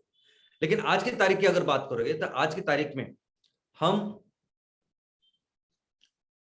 दूसरे स्थान पे है कि सबसे ज्यादा कोयला हम लोग तैयार करते हैं और उसका इस्तेमाल करते हैं। पहला चाइना और दूसरे हम। तो और पूरी दुनिया की बात करें तो आज भी, यानी कितना भी प्रोटेस्ट हो, कितना भी लोग बाहर बातें करें, लेकिन हर देश में देखोगे तो इलेक्ट्रिसिटी जनरेशन के लिए कोयला इतनी बड़ी मात्रा में इस्तेमाल होता है। पूरी दुनिया में ये सब सोलर की बात कर रहे हैं, विंड एनर्जी की हम लोग बात कर रहे हैं, लेकिन आज की तारीख में भी 40% से ज्यादा कोयला इस्तेमाल होता है ये बिजली जनरेट करने के लिए। नेचुरल गैस वगैरह तो है ही। तो आप जब भी बोल रहे हो कि इलेक्ट्रिसिटी व्हीकल है, इलेक्ट्रिक कारें आने वाली है, इलेक्ट्रिक में बिल्कुल एमिशन नहीं होता, इलेक्ट्रिक ऐसा है वैसा है, आगे का ऊंचा जमाना है। दोस्तों, ये इलेक्ट्रिक, ये जो चार्जिंग आप करते हैं ना, ये इलेक्ट्रिसिटी तैयार करने के लिए कोयला नंबर 1 जिसका इसका इस्तेमाल हो रहा है। अगर आपको ऐसा लगता है कि पेट्रोल डीजल उपयोग करके मैं जितना धुआं छोड़ूंगा उससे ज्यादा धुआं वहां तैयार हो रहा है वो इलेक्ट्रिसिटी तैयार करने के लिए, ये तो रही एक बात। लेकिन जो आज आपकी कार है, जो आपकी गाड़ी है, जिसका 40% कॉस्ट आता है सिर्फ उस बैटरी की वजह से, वो बैटरी कैसे तैयार होती है और इस बैटरी से कैसे इस पूरे पर्यावरण की, दुनिया की हानि हो रही है, ये तो एक दूसरा विषय में जो दूसरे सेशन में आपको बताऊंगा। हमारे देश में भी 75% जो बिजली तैयार हो रही है वो इस फोसाइल फ्यूल के, जीवाश्म ईंधन के वजह से हो रही है, और जिसमें नंबर 1 है कोयला। अभी ये मैंने आपको ग्रॉसली बताया कि कोयला किस तरह से ग्लोबल वार्मिंग कर रहा है, और इसलिए शायद लोग बोलते होंगे बंद करो बंद करो बंद करो, लेकिन अभी तक आपने कुछ भी जाना नहीं, आपको पता ही नहीं है कोयला क्या चीज है। मैं अभी आपको बताऊंगा कि क्यों पूरी दुनिया इस कोयले को लेके इतनी सीरियस है, और पूरी दुनिया जानते है कि बहुत जल्दी ये कोयला इससे बंद हो जाए। तो शुरुआत करते हैं कोल की माइनिंग से। दोस्तों, कोल जैसा हमने देखा कि कोयला हम लोग बनाते नहीं, प्रकृति ने बनाया है, प्रकृति और नेचुरल प्रोसेस से बना हुआ है अंदर, और उसको सिर्फ हम लोग निकालने का काम करते हैं, खुदाई करते हैं खदानों में से और उसको निकालते हैं। ये खुदाई, ये माइनिंग 2 तरह की होती है। एक ओपन सरफेस माइनिंग, यानी जहां आपको भंडार मिला वहां आपको पूरा खुलाया, पूरा निकाल दिया और उससे कोयला लिया। और दूसरा है अंडरग्राउंड माइनिंग। अंडरग्राउंड में तो ऐसा है कि ट्रेनें उन्होंने तैयार की है कि जो अंदर जाती है और वो अंदर से कोयला लेके आती है। लेकिन इस पूरे प्रोसेस में जो तबाही आप उस जगह की करते हो, वो तो अगर मैं आपको बताऊं तो एक पूरा सेशन लगेगा मुझे। आज की तारीख में भी जो हमारे झारखंड के, छत्तीसगढ़ के, मध्य प्रदेश के जंगल है, जिस तरह से हम लोगों ने उसको बर्बाद किया है, आप सोच नहीं सकते। एक बार आपने उनकी वहां माइन शुरुआत की, ये खदान की शुरुआत की, उसके पहले का क्या था नजारा और उसके बाद में कैसे हुआ, ये तो सिर्फ एक फोटोग्राफ आपको मैंने दिखाया गया। ऐसे एक्चुअल में जाके आप देखिए क्या होता है। लेकिन एक चीज शायद आप जानते रहे दोस्तों, जब कोयला तैयार होता है ना, जब कोयला तो उसके साथ कुछ कचरा तैयार होता है। यानी जब आप उससे जमीन के अंदर से कोयला निकालते हो तो बहुत सारी चीज ऐसी निकलती है जिसका उपयोग नहीं होता, जिसे हम कोयले का कचरा बोलते हैं, कोल वेस्ट कहते हैं, जिसको कोल रिफ्यूज इसके नाम से भी जानते हैं। यानी अगर आप 1 टन 1000 किलो कोयले का निर्माण कर रहे, निकाल रहे हो, तो उसके साथ 400 किलो 40% इतना वो कचरा तैयार होता है। यानी 1000 किलो का कोयला अगर आपको मार्केट में बेचने के लिए तैयार करना है, उसके साथ 400 किलो आप वेस्ट जनरेट करो, 400 किलो। और ये वेस्ट यानी क्या है मैं आपको बताता हूं। वेस्ट यानी हमारे जमीन के अंदर जो मेटल्स है, जो हेवी मेटल्स है, जो मर्क्यूरी है, जो ऐसे भयानक चीजें हैं जो कुदरत ने अपने पेट में रखा है, जिसकी जरूरत नहीं बाहर, लेकिन हम उसको निकाल के पूरी दुनिया में उसको फैला रहे हैं। ये पूरा उस कचरे में होता है। और इसीलिए जब भी बारिश आती है, जो इस बारिश के साथ ये सभी जो हेवी मेटल, जो कैंसरस मेटल, जो बिल्कुल नहीं चाहिए, ऐसी सब चीजें हमारे आजू बाजू के पानी के स्रोत में चले जाते हैं। तो नदियां, नाले, ये तालाब आप देखोगे तो इस तरह का पानी आजू बाजू जहां जहां खदान होते हैं, आजू बाजू पानी आपको ऐसे दिखाई देगा। और ये पानी पूरी तरह से हम लोग दूषित कर रहे हैं, पॉइजनस कर रहे हैं। ऐसा एक भी नहीं, ये तो सरफेस वाटर नहीं, लेकिन अंडरग्राउंड वाटर, यानी वहां के आजू जहां भी खदानें होती है उसके आजू बाजू अगर आप कुएं भी देखोगे, कुएं हो गए या अंडरग्राउंड वाटर जो आप निकालते हैं वो बोरवेल होंगे, उसमें भी इतना सारा कंटामिनेशन होता है कि ये सभी पानी, ये प्रदूषित पानी, ये कैंसरस पानी हो जाता है। दोस्तों, इस पानी में कई सारे मेटल्स की पॉइजनिंग होती है जो आमतौर पे दिखाई नहीं देगी आपको। ये मर्क्यूरी एक ऐसी चीज है जो आमतौर पे आपको कहीं नहीं मिलेगी, लेकिन ये सिर्फ और सिर्फ इस माइनिंग की वजह से, इस कोल माइनिंग की वजह से आज हमारे फूड चेन में है, आज हमारे खाने में है। ये उस कचरे में होता है मर्क्यूरी, और वो मर्क्यूरी चल के पानी के साथ आजू बाजू हर जगह होता है। और सबसे ज्यादा खतरा इसको होता है वो है गर्भवती महिला और उनके बच्चे। दोस्तों, जहां भी माइंस होती है, जहां भी खदानें होती है, उसके आजू बाजू 5 से 10 किलोमीटर में जितने भी लोग रहते हैं, रेडियस में जितने भी लोग रहते हैं, और जितनी भी गर्भवती महिला होते हैं, उनको और उनके बच्चे को मर्क्यूरी पॉइजनिंग करके एक बीमारी होती है। और ये मर्क्यूरी पॉइजनिंग यानी ऐसी बीमारी है कि जो सीधा आपके सेंट्रल नर्वस सिस्टम उस पर अटैक करती है। तो पैरालिसिस और बाकी सभी चीजें जो आप सोच सकते हैं, क्योंकि पूरा जो कंट्रोल है, जो मैं बात कर रहा हूँ, ये सब कुछ है इस सेंट्रल नर्वस सिस्टम की वजह से कर रहा है, ये पूरी तरह से अफेक्ट होता है। उसके साथ कार्डियोवास्कुलर और बाकी की भी चीजें होती है। लेकिन इस चीज को लेके अंतरराष्ट्रीय लेवल पे बहुत सारे निर्बंध है, बहुत सारे कायदे कानून बहुत स्ट्रिक्ट है। यानी अगर आप खदानें तैयार कर रहे हो तो उसका उस कचरे का आप क्या करोगे, उसके ऊपर बहुत स्ट्रिक्ट ऐसे कानून है, और वहां की गवर्नमेंट छोड़ती नहीं है। हमारे यहाँ ये सब इतना ढीला है, इतना मैनेजमेंट होता है इस कचरे का, कि दुनिया में सबसे ज्यादा परिणाम, सबसे ज्यादा इफेक्ट अगर इस कोयले के माइनिंग का कहीं हो रहा है तो भारत में होता है। भारत में सबसे ज्यादा प्रदूषण, सबसे ज्यादा प्रॉब्लम इस कोयले की खदानों की यहाँ है। तो आप ये मत पकड़िए कि 10%, अगर चाइना 50% है, बाकी के देश को चाहिए, तो इन सबसे ज्यादा हमारे यहाँ प्रॉब्लम है। वो क्यों है? क्योंकि लोग इसको मानते नहीं, जो करना चाहिए वो करते नहीं। हमारे जहां जहां खदानें हैं वहां के 5 किलोमीटर रेडियस में 100%, यानी हर फैमिली में ये बीमारी है। इस पॉइजनिंग से जो भी होती है, सिर्फ मर्क्यूरी पॉइजनिंग नहीं, बहुत सारी पॉइजनिंग है, हर फैमिली में वो बीमारी कंपलसरी बीमारी है।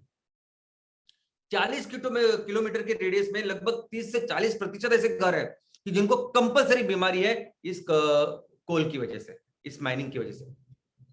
गांव के गांव, अभी हमने सिर्फ मर्क्यूरी पॉइजनिंग देखी, मर्क्यूरी पॉइजनिंग भी है। मैंने सब जैसे कहा कि 5 से 10 किलोमीटर में जितने भी गर्भवती महिला और बच्चे, उनको ही पॉइजनिंग होती है।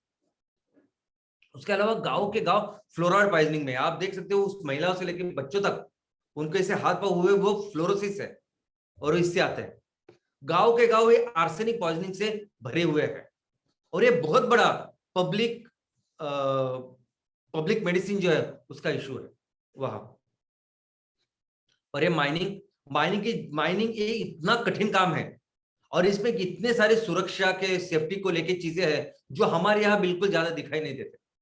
मैं क्यों बोल रहा हूँ, मैं क्यों ऐसे ही बात कर रहा हूँ कि नहीं, आपको सुन के ताज्जुब होगा, लेकिन माइनिंग में, इस कोयल के माइनिंग के सबसे ज्यादा एक्सीडेंट, सबसे ज्यादा दुर्घटना, सबसे ज्यादा मौतें भारत में होती। यानी कोई कितना भी कर रहा है आज की तारीख में, कोई किधर भी इतनी कैजुअलिटी नहीं हो रही जितनी भारत में हो रही है। एक संस्था है जिसका नाम है कोल किल्स, उसका रिपोर्ट है कि भारत में हर साल 80,000 से 1,15,000 लोग मरते हैं इस कोल माइनिंग की वजह से, कोल माइनिंग की वजह से। तो आप सोच सकते हैं हम लोग किस चीज में काम कर रहे हैं। और जब इतना बड़ा जंगल, इतना बड़ा इकोसिस्टम जब आप बर्बाद कर रहे हो, तो सिर्फ मनुष्य की बात कर रहे हैं आप कि कितने मनुष्य मर रहे हैं, कितनी बीमारियां उनकी हो रही है। What about this species? ये सब जो दुनिया बनाई है कुदरत ने या हमारे धरती माँ ने, कि सिर्फ हमारे लिए बनाई है क्या? मनुष्य प्राणी के लिए। कितने सारे जीव जंतु इसमें रहते हैं ना, लाखों करोड़ों ऐसे जीव जंतु है, उनका भी घर है ना ये। और हमें ऐसा किसने ऐसा अधिकार दिया है कि उनको भी तबाह करे? कितने लाखों जीव लुप्त हो रहे, बर्बाद हो रहे, इसकी तो कोई गलती नहीं। कोई ये नहीं देख रहा है कि एक जंगल में ऐसा हुआ तो कितने सारे पशु पक्षी उनका प्रॉब्लम हुआ। यहां तक कि हमारे यहाँ जो अभी पशु कम हो रहे हैं, लुप्त हो रहे हैं, इसका क्या कारण है? कि जो जहर आप इस कोयले से निकाल रहे हो, वो जहर पानी में यहाँ वहां डाल रहे, खाने में डाल रहे, वो इनका भी खाना है, इनका भी पानी, इनकी भी पानी है। तो जो बीमारी आज हमें हो रही है वो इनको भी हो रही है। जो आज जंगल में जो प्रॉब्लम्स आपको दिखाई दे रही है, इसका बहुत बड़ा कारण है ये कोयला। और ये सिर्फ इतना नहीं, ये तो यहां तक तो सिर्फ आपने उसको तैयार निकाला है बाहर से, आगे देखिए जलाने के बाद क्या होता है। दोस्तों, पूरी दुनिया में एयर पोल्यूशन का नंबर 1 अगर कारण है तो वो है कोयला। भारत की बात करें तो ये परिस्थिति बहुत बहुत ज्यादा गंभीर है। जहां जहां खदानें होती है, वहां खदाने में तो आजू बाजू के जो गांव है, ऐसे कुछ गांव है कि जहां वो पूरे हवा में वो कचरा होता है, वो रिफ्यूज होता है, यानी लोग सांस जब लेते हैं तब अंदर वो जाता है कचरा। और हमारे देश में जो सिटीज है, यानी जब वो कोयला लेके आते हैं और जहां जहां पावर प्लांट है, उस पावर प्लांट के बगल में जो शहरें हैं वो इतनी प्रदूषित है, इतना एयर पोल्यूशन वहां है कि दुनिया में सबसे ज्यादा प्रदूषित शहरों में पहले 10 में तो भारत के 3-4 है, और पूरी दुनिया में सबसे ज्यादा प्रदूषित शहरों में भारत का नाम आता है। इसका कारण क्या है? इसका कारण यह है कि जब भी ये कोयला इस्तेमाल होता है तब वो अपने साथ पैदा करता है राख, जो राख भी पूरी हवा में फैलती है। और ये कोयला जिस तरीके से जलता है, अगर वो पूरी अच्छी तरह से जलेगा तो कम धुआं छोड़ेगा। लेकिन हमारे यहाँ जो कोयला तैयार होता है, जो हम लोग उसका इस्तेमाल करते हैं, वो है लिग्नाइट सब बिटुमिनस, तो बहुत ज्यादा धुआं हमारे यहाँ वो छोड़ता है और सभी जगह छोड़ता है। यानी ऐसा नहीं कि हमारे यहाँ ही वो छोड़ता है, जहां जहां कोयले का इस्तेमाल होता है पावर प्लांट में, वहां ये धुआं आज हवा में जा रहा है और आजू बाजू के सभी शहरों को प्रदूषित कर रहा है। दोस्तों ये जो धुआं बाहर आता है उसमें एक सल्फर डाइऑक्साइड, सल्फर ट्राइऑक्साइड करके सल्फर होता है, उसको एक्चुअली निकलना चाहिए। बाकी के देशों में कंपलसरी है कि आपको वो जो फ्लू गैस बाहर आता है वहां वो स्क्रबिंग, वो सिस्टम लगानी है कि जिससे सल्फर हवा में नहीं आएगा, क्योंकि वो सल्फर है कि जिसकी वजह से बहुत सारी बीमारियां होती है। हमारे यहाँ ये कोई कुछ इसके तरफ ज्यादा कुछ देखते हैं कि नहीं, इसका कोई अभी तक मेरे पास तो रिपोर्ट नहीं। मेरे पास ये रिपोर्ट है कि भारत में जितने सारे डेथ्स होती है, टोटल डेथ्स सभी तरीके से जो कुछ हो रहा है, कोविड कोरोना से लेकर सब कुछ जो होता है ना, उसकी पूरी जो डेथ्स होती है उसमें से 17% डेथ ये एयर पोल्यूशन की वजह से हो रही है। आज की तारीख में 16,70,000 लोग मर रहे हैं सिर्फ इस एयर पोल्यूशन की वजह से, और उसका एक नंबर अगर कारण है तो वो है कोयला। बहुत हजार्डस, जो अदरवाइज आपको कहीं नहीं मिलेंगे, इस तरह के पोल्यूटेंट्स, इस तरह की विषारी चीजें ये कोयला अपने साथ हवा में छोड़ता है। ये मेटल्स तो कहां से आते हैं? ये मेटल आते हैं सिर्फ और सिर्फ ये कोयला इस खदानों से जो जलने के बाद निकलते हैं। और मैंने कहा कि भले ही हम लोग सिर्फ 10% कोयला बनाते हो, लेकिन ये पोल्यूशन में हम लोग दुनिया में नंबर 1 है। कैसे होंगे बताइए आप? अगर चाइना 5 गुना कर रहा है 50%, तो उसका ज्यादा होना चाहिए ना। लेकिन हम सबसे ज्यादा हवा में सल्फर डाइऑक्साइड, सल्फर ट्राइऑक्साइड देते हैं, और ये ऑन पेपर है। दोस्तों ये चीजें तो हम लोग सिर्फ इसमें देखते हैं कि किसी शहर में कोई संस्था आती है, देखती है कि यहाँ कितना प्रदूषण हो रहा है, वो हमको बताती तो है। गांव का क्या, कितने गांव में कैसी परिस्थिति होगी इसके बारे में कौन बोलेगा?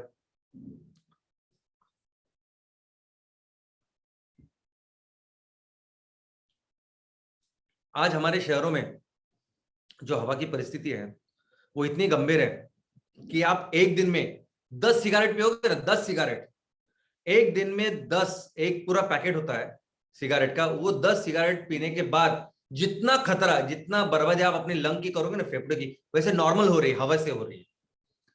सेम हो रहा है अपने इस एयर पोल्यूशन की वजह से। और अगर आप डॉक्टर को पूछोगे तो क्या होगा अगर मैं बहुत ज्यादा सिगरेट पीऊंगा, तो डॉक्टर पहले बोलेगा हार्ट अटैक और लंग के सब प्रॉब्लम्स। वही सेम आज की तारीख में हमें हो रहा है। हमारे बच्चों में इतने सारे अस्थमा के केसेस बढ़ रहे हैं, हमारे लोगों में, यंग लोगों में ये कार्डियोवास्कुलर रेस्पिरेटरी चीजें हैं, नर्वस सिस्टम के प्रॉब्लम्स हैं। और ये एयर पोल्यूशन से कितने लोग मरते हैं वो अगर आप देखोगे तो 30% से थोड़ा सा ज्यादा लंग से लोग मरते हैं, लंग कैंसर हो, लंग बाकी सब कुछ है।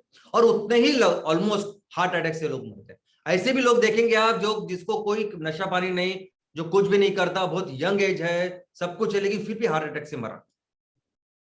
क्यों, क्या, हमें नहीं पता। दोस्तों ये कारण है। अगर आप ये ऐसे शहरों में रह रहे हैं जहां वहां सिर्फ सांस लेना यानी हर दिन 10 सिगरेट फूंकने जैसा है, तो कैसे जिएंगे आप? और ये एक बहुत बड़ी और एक गंभीर समस्या है कोयले की, और वो है फ्लाई ऐश। यानी क्या? यानी कोयला इस्तेमाल करने के बाद जो बचती है वो राख, इस राख को बोलते हैं फ्लाई ऐश। ये राख बहुत बड़ी गंभीर समस्या है हमारे सभी जगह है, लेकिन हमारे देश में ज्यादा है क्योंकि हम जो कोयला इस्तेमाल करते हैं लिग्नाइट, वो जलता कम है, राख ज्यादा छोड़ता है। इस तरह का कोयला, इस तरह की क्वालिटी हमारे देश में है। और इसका कारण, इसके वजह से क्या हो रहा है तो आप सोच नहीं सकते। इतनी राख हर दिन तैयार करते हैं हम लोग। कितनी? तो 30% से लेकर 45%। तो आप सोचिए अभी एक बार, 1 टन 1000 किलो आपने कोयला तैयार किया, और वहां कचरा कितना तैयार किया? 400 किलो। और वो 1000 किलो जब आपने उसको बर्न किया, उसको उपयोग किया अपने पावर प्लांट में, तब आपने उसकी राख कितनी तैयार करते हैं आप? तो 300 से 450 किलो। तो आप सोच सकते हैं कि कितनी राख, कितना ये कचरा हम लोग आज तैयार कर रहे हैं। आज की तारीख में हमारे यहाँ हर दिन 6 लाख टन, हर दिन की बात कर रहा हूं, 6 लाख टन हर दिन हमारे यहाँ राख तैयार हो रही है। और क्या कर रही है राख? ये राख आपके जो प्लांट्स है, आजू बाजू के जो खेत है, उसको पूरी तरह से बर्बाद करती है। जो खेत हरे भरे थे, जहां आप कुछ फसल ले रहे थे, 2, 4, 5 साल के बाद वहां कुछ नहीं हो रहा है, ऐसी सब चीजें हैं। ये राख न जाने कितने सारे प्रॉब्लम खड़ी कर रही है। इस राख को हम लोग रिसाइकल कर सकते हैं, इस राख से ईंटें बनाई जा सकती है, सीमेंट इंडस्ट्री में इसका उपयोग हो सकता है। लेकिन कितना, सीमेंट इंडस्ट्री है कितनी बड़ी, लगभग फिर भी 25% ये सीमेंट इंडस्ट्री में जाता है, ऐसे ऑन पेपर है। लगभग 7% इससे ईंटें बनती है, और लगभग 3.5% से थोड़ा सा ज्यादा ये रोड निर्माण में काम इसका आता है। लेकिन ये हुआ फिर सब कुछ मिल गई, मैक्सिमम कितना होता है? 40%।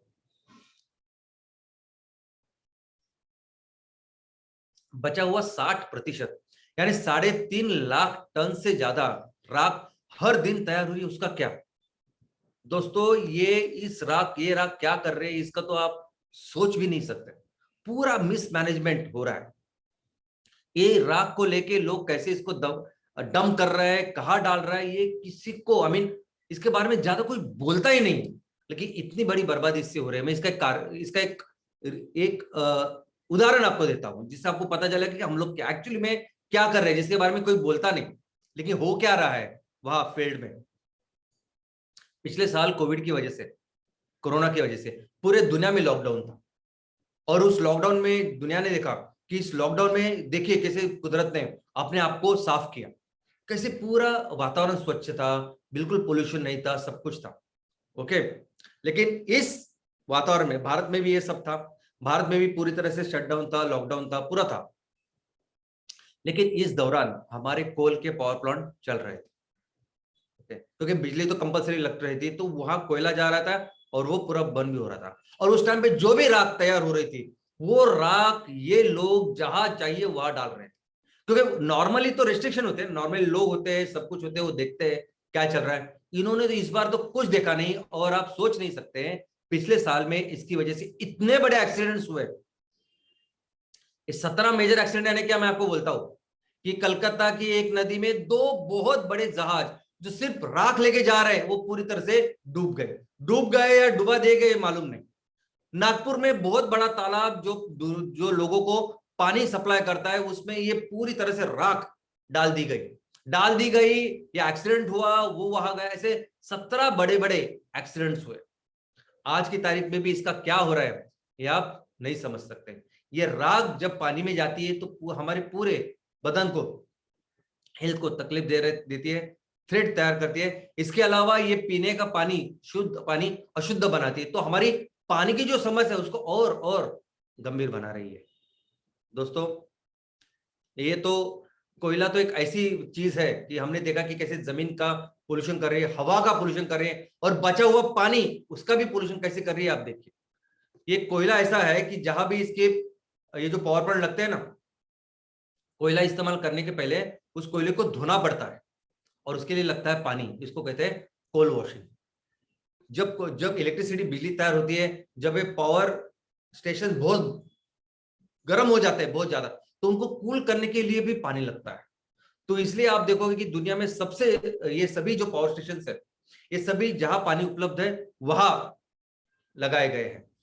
और क्या आपको पता है कि इतना पानी ये इस्तेमाल करते हैं कि 100 करोड़ लोगों को जितना पानी लगता है ना, वो आज की तारीख में इतना पानी ये पावर प्लांट इस्तेमाल कर रहे हैं। हमारी दुनिया की आबादी कितनी है? 790 करोड़। उस 790 करोड़ में से 100 करोड़ लोगों का पीने का या बाकी सब चीजों का पानी ये अपने लिए इस्तेमाल कर रहा है।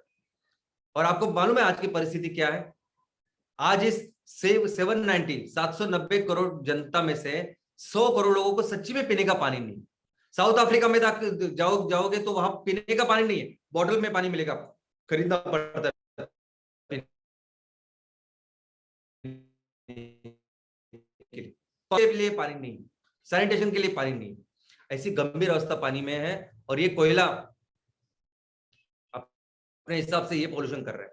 हर जगह ये कोयले के प्लांट ऐसी जगह पे लेके रखते हैं कि जहां पानी है, और वो अपने आसपास के जो भी पानी अदरवाइज जो चाहिए था वो पूरा पानी अपने ओर खींचते हैं, उसका उपयोग करते हैं। हमने देखा कि पॉल्यूशन जब माइनिंग करते हैं हम लोग, खदानों से कोयला निकालते हैं, तभी कितना सारा पानी का पॉल्यूशन करते हैं हम लोग।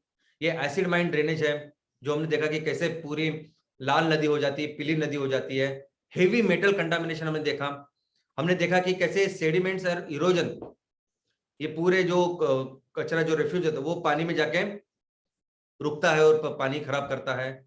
और ये जो प्रोसेसिंग में जो केमिकल्स आते हैं वो भी पानी में आते हैं।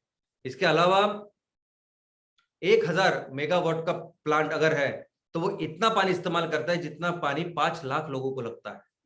आप सोच सकते हैं कि हमारे यहाँ आज की तारीख में 2,33,000 मेगावाट्स के पावर प्लांट चल रहे हैं। भारत देश की बात कर रहा हूँ, 2,33,000। तो आप सोच सकते हैं कि कितना कितना कितना पानी की बर्बादी इसमें होती है। नए जो पावर प्लांट में आ रहे हैं, नए जो बनाने वाले, उसमें भी भारत दूसरे स्थान पे। सबसे ज्यादा पावर प्लांट अभी भारत देश में, उसमें दूसरे स्थान पे 36,000 मेगावाट इतने कैपेसिटी के पावर प्लांट अभी आने वाले हैं, जो हमने प्लान किए हैं और वो आने वाले हैं। और आपको सुन के ताज्जुब होगा, लेकिन 79-80% लगभग ये जो पावर प्लांट आ रहे हैं वो ऐसी जगह पे आ रहे हैं जहां पानी ऑलरेडी कम है, और फिर भी वहां हम लोग पावर प्लांट डाल रहे हैं। और दोस्तों, एक बहुत ही भयानक बात मैं आपको बोलना चाहता हूं। कल राष्ट्रीय किसान दिन था, लेकिन आज भी बहुत बड़े नंबर्स में किसान यहां खुदकुशी कर रहे हैं, आत्महत्या कर रहे हैं। और किसान क्यों कर रहे हैं आपको हम सबको सब पता है। कर्जा ले रहे हैं, मेहनत कर रहे हैं, लेकिन कुछ नहीं मिल रहा। और ये आत्महत्या सबसे ज्यादा महाराष्ट्र में होती है। महाराष्ट्र में हर साल 2,500 से 3,000 किसान आत्महत्या करते हैं, ऑन रिकॉर्ड है। इसमें से सबसे ज्यादा जो आत्महत्या हो रही है वो विदर्भ, इस रीजन में हो रही है। और इस विदर्भ में ही आने वाले अभी प्लांट आ रहे हैं, ये पावर प्लांट आ रहे हैं, ये कोयले के प्लांट आ रहे हैं। तो ऑलरेडी वो जगह जहां किसानों को हमारे खेती के लिए पानी नहीं, वहां पानी का और इस्तेमाल करने के लिए, उसको खराब करने के लिए पावर प्लांट आ रहा है। तो ये कोयला हमारे क्या कर रहे हैं, ये कोयला किस तरह से हम इसकी कीमत चुका रहे हैं, किस तरह से पूरी हमारा फ्यूचर बर्बाद कर रही है, हम लोग सोच नहीं सकते। हम लोग ये इलेक्ट्रिसिटी बनाने के लिए जो कीमत चुका रहे हैं ना, इसका कोई कंपैरिजन ही नहीं, इतना ज्यादा कर रहे हैं। अगर मैं इकोनॉमिक ROI इसकी भी बात करूं, इकोनॉमिक जो हम लोग पैसा डालते हैं और कितना रिटर्न आता है, उसमें से भी ज्यादा नहीं आता। 80 बिलियन यानी लगभग 6 लाख करोड़ तो आज की तारीख में हम लोग इसके लिए लगाते हैं कि जो भी इंफ्रास्ट्रक्चर हम लोगों ने तैयार किया है, जो भी पावर प्लांट तैयार किया है, उसकी देखभाल हो, मेंटेनेंस हो। और यहां तक इसके आगे जाके बहुत सारे देश, जिसमें हम लोग भी है, कि वहां इस कोल और ऐसे प्लांट के ऊपर सब्सिडी दी जाती है। और ये बोला जा रहा है कि जरूरी है, अगर बिजली नहीं बनेगी, अगर हमारे लोगों को बिजली नहीं मिलेगी, उद्योगों को बिजली नहीं मिलेगी, तो कैसा देश आगे बढ़ेगा? देश आगे नहीं बढ़ेगा, व्यवस्था आगे नहीं बढ़ेगी, लोग बहुत भयंकर संकट में आएंगे। और वो देखा भी हम लोगों ने। तो किसी भी हालत में ये बिजली बननी चाहिए। कोयले से बन रही है तो आज की तारीख में तो चलो कोयला, लेकिन बिजली बननी चाहिए, ऐसे सबका रुख है। लेकिन दोस्तों, इसका जो सोशल इम्पैक्ट है, ये आप पूरी दुनिया में सबसे वर्स्ट अगर सोशल इम्पैक्ट कुछ है तो भारत का है। वो कोयले की खदानों से लेके उसको उपयोग से लेके सब कुछ अगर आप देखोगे तो हर चीज के ऊपर भारत का सबसे बड़ा लॉस आज की तारीख में हो रहा है। और जो लॉस मुझे लगता है कि बहुत ज्यादा है। यानी हम हमेशा बोलते हैं कि हम भारत 80% ऑफ द टाइम हम लोग दुनिया के सबसे विशाल अर्थव्यवस्था थे। किसकी वजह से थे? तो ये कुदरत ने दिए हुए जो रिसोर्सेस है उसकी वजह से थे, और आज भी वो है, और उसको लेके हम लोग बन सकते हैं। लेकिन इस कोयले की वजह से हम ये जो हमारी रिसोर्सेज है उसको ही खराब कर रहे हैं, और कुछ रिसोर्सेज हम लोग इस तरह खराब कर रहे हैं जो शायद हम लोग फिर से कभी भी रिपेयर ना कर पाए। इस तरह से हम लोग डैमेज कर रहे हैं। दोस्तों, ये बहुत बड़ा लॉस हम लोग कर रहे हैं। हमारा जो आने वाला फ्यूचर है, हमारे जो आने वाले भविष्य हो सकता है, उसको बहुत बड़ा नुकसान ये कोयले की वजह से हो रहा है। तो इसका सोल्यूशन क्या है? क्या करें अगर कोयला इतना सब कुछ, इतनी बर्बादी, इतनी तबाही पूरी दुनिया में कर रहा है, तो सोल्यूशन क्या है? तो दोस्तों, सोल्यूशन है हमारी ये माँ, सोल्यूशन है हमारी धरती माँ। अरे लाखों साल जिसने हम सबको, इतने करोड़ों जीवों को पाला है, पोसा है, उसके एक तरीका है। और इसके पास, हमारी इस माँ के पास हमें जितना चाहिए वो देने के लिए उसमें सब कैपेसिटी है। अगर हमारा आज का पॉपुलेशन 790 बिलियन है, 790 करोड़ लोग इधर रहते हैं, वो अगर 1000 भी हो जाए, 1200 करोड़ भी हो जाए, तो चिंता करने की जरूरत नहीं। हमारे माँ के पास इतना सब कुछ है कि हमारी जो जरूरत है उसको पूरा करने के लिए उसके पास सब कुछ है। लेकिन सिर्फ क्या है कि आपको इसके लिए वो उसके जो नियम है उसके आधार पर चलना चाहिए। बस प्रकृति के जो नियम है, जिस तरीके से हजारों लाखों साल उसने हम लोग को संभाले, उसी नियमों पर चलना पड़ेगा ना आपको, बस इतना ही है। और उसके पास सब कुछ है। और इसका जो सॉल्यूशन है वो है ये बायोकोल। दोस्तों, बायोकोल यानी क्या कि हम लोग अभी कुदरत ने जो कोयला बनाया उसको हजारों साल लगेगा ना, बायोमास लिया उसको हजारों साल लगे वो टेम्परेचर और प्रेशर के अंदर उसका कोयला बनने के लिए। वो सेम हम लोग कर सकते हैं। वो सेम बायोमास हम लोग लेके अपने फैक्ट्री में कुछ घंटों में सेम वो कोयला बना सकते हैं। जो एंथ्रासाइड की बात कर रहे हैं, जिसमें कोई राख नहीं तैयार होगी, जिसमें कोई धुआं तैयार नहीं होगा, कोई पोल्यूशन नहीं होगा, कुछ नहीं होगा। और ये सभी जगह काम करेगा जहां तुम आपका आज का कोयला कर रहा है। एंथ्रासाइड से लेके जो कोई कोयला आपको चाहिए वो सभी तरह का कोयला आज आपको मिलेगा। ये अगर इस बायोमास से कर, ये तरीका आज की तारीख में उपलब्ध है, ये कर सकते हैं हम लोग, और इस पूरे कोयले को रिप्लेस कर सकते हैं। ये तो बायोकोल करने का जो तरीका है थर्मोकेमिकल प्रोसेस है। सिंपल यानी अपना जो बायोमास हम लोग तैयार कर रहे हैं नेपियर ग्रास से, उस बायोमास को लेके अगर हम लोग उसको पानी भी निकाल दें और उसको कंप्रेस करें, उसकी ईंटें बनाएं, तो भी ये सभी ईंटें आज की तारीख में तुम्हारे सभी जो पावर प्लांट है उसको चला सकते हैं, सभी। ओके, तो ये सब सॉल्यूशन आज हमारे पास है। और आपने देखा कि कितना बायोमास जनरेट होता है। आप सभी जाते हो, आप देखते हो कि कितना नेपियर गैस निकलता है। 1 हेक्टेयर में से 500 टन अगर निकल रहा है, उससे ज्यादा निकल रहा है, तो काफी है। आप सब कैलकुलेट करेंगे तो काफी है हमारी इस व्यवस्था को संभालने के लिए, सस्टेनेबली संभालने के लिए। और दोस्तों, इसीलिए हम लोग इकट्ठा हुए हैं, इसीलिए हम लोगों ने परिवार बनाया, इसीलिए हम लोगों ने संगठन बनाया। Meera clean fields limited MCL का उद्देश्य यही है। और मुझे लगता है इसमें ये बिजनेस है ना, ये बहुत बहुत बहुत निचले स्तर के ऊपर है। ये अगर कुछ काम करेंगे, इसकी वजह से इतने लोगों का, इतने पूरे कुदरत का, भला नहीं बोल सकता हूं, उतनी हमारी कैपेसिटी नहीं है। इतना अच्छा काम करेंगे हम लोग, आप पैसे की तरफ देखेंगे भी नहीं, इतना इंपॉर्टेंट, इतना अच्छा काम कर रहे हैं हम लोग। आज पूरी दुनिया में कितना लगता है कोयला? तो 800 करोड़ टन, यानी 8000 मिलियन टन लगता है ना पूरी दुनिया को। आपको आज की तारीख में कितना लगेगा? 8000 मिलियन। तो आपको पता है हम लोग कितना तैयार कर सकते हैं मिलके? ये 5500 तहसील में मिलके सभी MCL परिवार मिलके जब काम करेगा तो कितना तैयार करेंगे? तो दुनिया का 20%, दुनिया का 20% यानी 1600 मिलियन टन, यानी 160 करोड़ टन हर साल का हम लोग तैयार करके दुनिया को दे सकते हैं। उसमें हमको कितना लगता है? 700 मिलियन, यानी 70 करोड़। तो 700-800 जितना हमें लगता है वो रखते हैं, बाकी दुनिया को देंगे, दुनिया को बताएंगे कैसे करने का। और कौन काम करेगा? सिर्फ ये राजा, सिर्फ ये हमारा किसान। ये एक ही सॉल्यूशन है। हमें मिलके, हमारे इस संगठन में हमें हमेशा एक ही काम करना है, बस इस राजा के हाथ हमें मजबूत करना है। जो भी चीज चाहिए आज इनको हमको सपोर्ट करना है, इनको बड़ा करना है, इनको पूरी तरह से जो सपोर्ट सिस्टम जो हम लोग MVP में तैयार कर रहे हैं, बायोफ्यूल स्टेट में तैयार कर रहे हैं, वो सब इसीलिए ताकि हमारे राजा को, उसके हाथ हम मजबूत करें, उसकी परिस्थिति हम लोग अच्छी करें। और इसके पास सभी सोल्यूशन है। आने वाले दिनों में भी हम, और मैं ये जो बात कर रहा हूं मैं कोयले की, मैं कोयले की बात जो 20% की कर रहा हूं, मैं कहीं भी बायो सीएनजी का जो हमारा संकल्प है उसको कहीं भी कॉम्प्रोमाइज नहीं कर रहा हूं। अगर हम लोग बोल रहे हैं कि तहसील में हम लोग 100 टन से लेकर 600 टन तक बायो सीएनजी बनाएंगे, तो वो वैसे ही बनेगा, उसको छोड़ के बात कर रहा हूं मैं। यानी बायो सीएनजी इस फ्यूल की चीज छोड़ के हम लोग बात कर रहे हैं कि हम लोग इतना ईंधन, इतना कोयला हमारा एक किसान राजा बना सकता है कि पूरी दुनिया का ये इतना बड़ा प्रॉब्लम ये उसको बिटा सकता है और पूरी दुनिया को बता सकता है कि सस्टेनेबिलिटी क्या है। और मुझे बहुत गर्व महसूस है कि आप सभी लोग जो आज हमारे इस फैमिली में मेरे साथ आज ऐसे लोग खड़े हैं, ऐसे लोग मेरे साथ काम कर रहे हैं जो बहुत जल्दी पूरी दुनिया को दिखा देंगे कि सस्टेनेबिलिटी का रास्ता क्या है।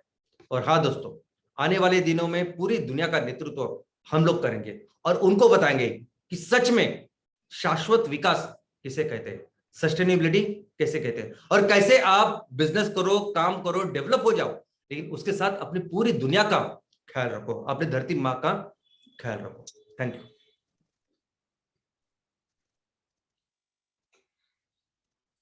पूरी दुनिया का, इस धरती माँ का ख्याल रखने की ताकत भारत में है और भारत के पास रास्ता है। एमसीएल से जुड़े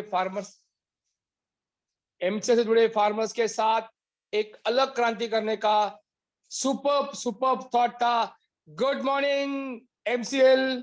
और ये आज का फ्राइडे सेशन शायद दिमाग को झंझोड़ के रख दिया होगा और आपको दिखाया होगा कि क्या चित्र है जो निसर्ग के प्रति, जो भारत माँ के प्रति, जो इस देश के प्रति, जो विश्व के प्रति एक अलग सॉल्यूशन बन के उभर के आएगा। और शायद हमारे आज के छोटे छोटे एफर्ट्स है वही चल के कल पूरे भारतवर्ष में, पूरे विश्व को एक दीपस्तंभ की तरह रास्ता दिखाएगा। Thank you very much Shyam sir. कोयला काला है, तूफानों में पाला है, ये काला पत्थर की कहानी जो आपने आज दिखाई है, ये एक सुनहरे भारत की नहीं, सुनहरे विश्व का ये एक आईना हमें आज शाम सर ने दिखाया है। What a presentation. शायद एमसीएल के फार्मर्स जो आज हमारा शाम सर का भाषण जो सुन रहे होंगे, उनके पता चल गया होगा कि विश्व के पास और कोई रास्ता नहीं है। जब चारों ओर से विश्व को औद्योगिक क्रांति के नाम पे लूटने की, तोड़ने की और बर्बाद करने की जो जद्दोजहद चल रही है, उसमें अगर कोई रास्ता है तो वो है MCL, MCL, MCL. Thank you very much Shyam sir, आपने एक कॉम्प्लिकेटेड टॉपिक को बहुत सरलता से आज समझाया है। Thank you very much Prachi madam to remind us about Ramanujam sir, the greatest scientist ever, जिनका प्रेरणा स्थान हमें भी प्रेरणा देना चाहिए कि हम भी अलग से विश्व के लिए काम कर सकते हैं।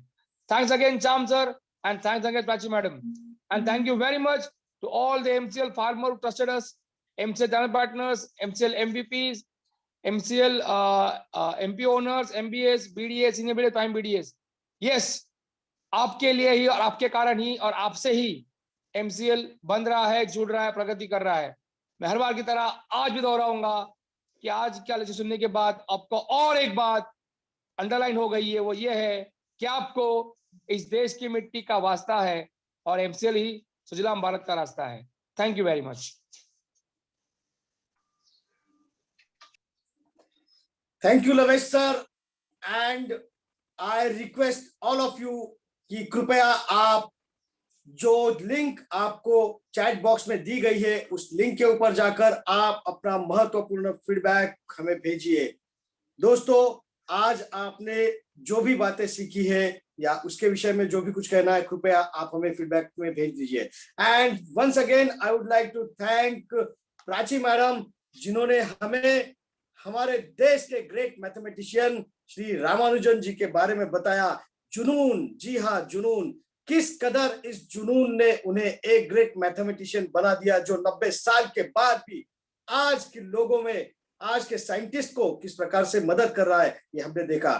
Thank you very much Prachi madam, फिर एक बार एक बहुत ही सुंदर और बहुत ही महत्वपूर्ण स्टोरी के रूप से हमें जागरूक करने के लिए शुक्रिया। एंड शुक्रिया अदा करना चाहता हूं मैं उस इंसान का जो हर बार, हर शुक्रवार हमें अलग अलग विषयों के ऊपर ज्ञान देते हैं और हमें बताते हैं कि भले ही वो प्रॉब्लम हो, लेकिन आज की डेट में वही प्रॉब्लम कल हमें बहुत बड़ी बिजनेस अपॉर्चुनिटी दे सकता है। आज भी जो कोल दुनिया को बर्बाद करने में लगा हुआ है, जो ग्लोबल वार्मिंग, वाटर पोल्यूशन या एयर पोल्यूशन के लिए जो आज जिम्मेवार है, उसे निकालकर हम हमारा बायो कोल वहां पर ला सकते हैं और दुनिया की 20% जरूरत हम पूरी कर सकते हैं हमारी फैक्ट्रियों की तहत। दोस्तों, ये सारी चीजें हम कर सकते हैं और माध्यम होगा हमारा किसान। Thank you very much Shyam sir, जिस प्रकार से आप सोचते हैं और इस विश्व में वो शांति लाने के लिए आप काम कर रहे हैं, इसके लिए एमसीएल परिवार की ओर से मैं आपका शुक्रिया अदा करता हूं। एंड थैंक यू कहना चाहूंगा फिर एक बार मैं उस इंसान का जो इंसान यहाँ पर हर शुक्रवार आते हैं, ये सेशन अटेंड करते हैं, और वो है आप। बिकॉज हर शुक्रवार आकर जो नई नई चीजें आप सीखते हैं, जिससे आपका ज्ञान बढ़ता है और हौसला भी बढ़ता है। तो thank you very much to the entire MCL team, and thank you very much to all prime BDS, MPO, MBS, MVP, channel partners, self-help groups and every member, every stakeholder of MCL जिन्होंने हमारे ऊपर भरोसा रखा। Thank you very much. और फिर एक बार मैं मंगेश शेलार, आपका होस्ट, यह रिक्वेस्ट करता हूं कि आप अपने परिवार का और पूरे एमसीएल परिवार के सेहत का ख्याल रखिए। और इसी के साथ ये घोषित करता हूं कि आज का यह वेबिनार यहीं पर समाप्त हुआ। धन्यवाद।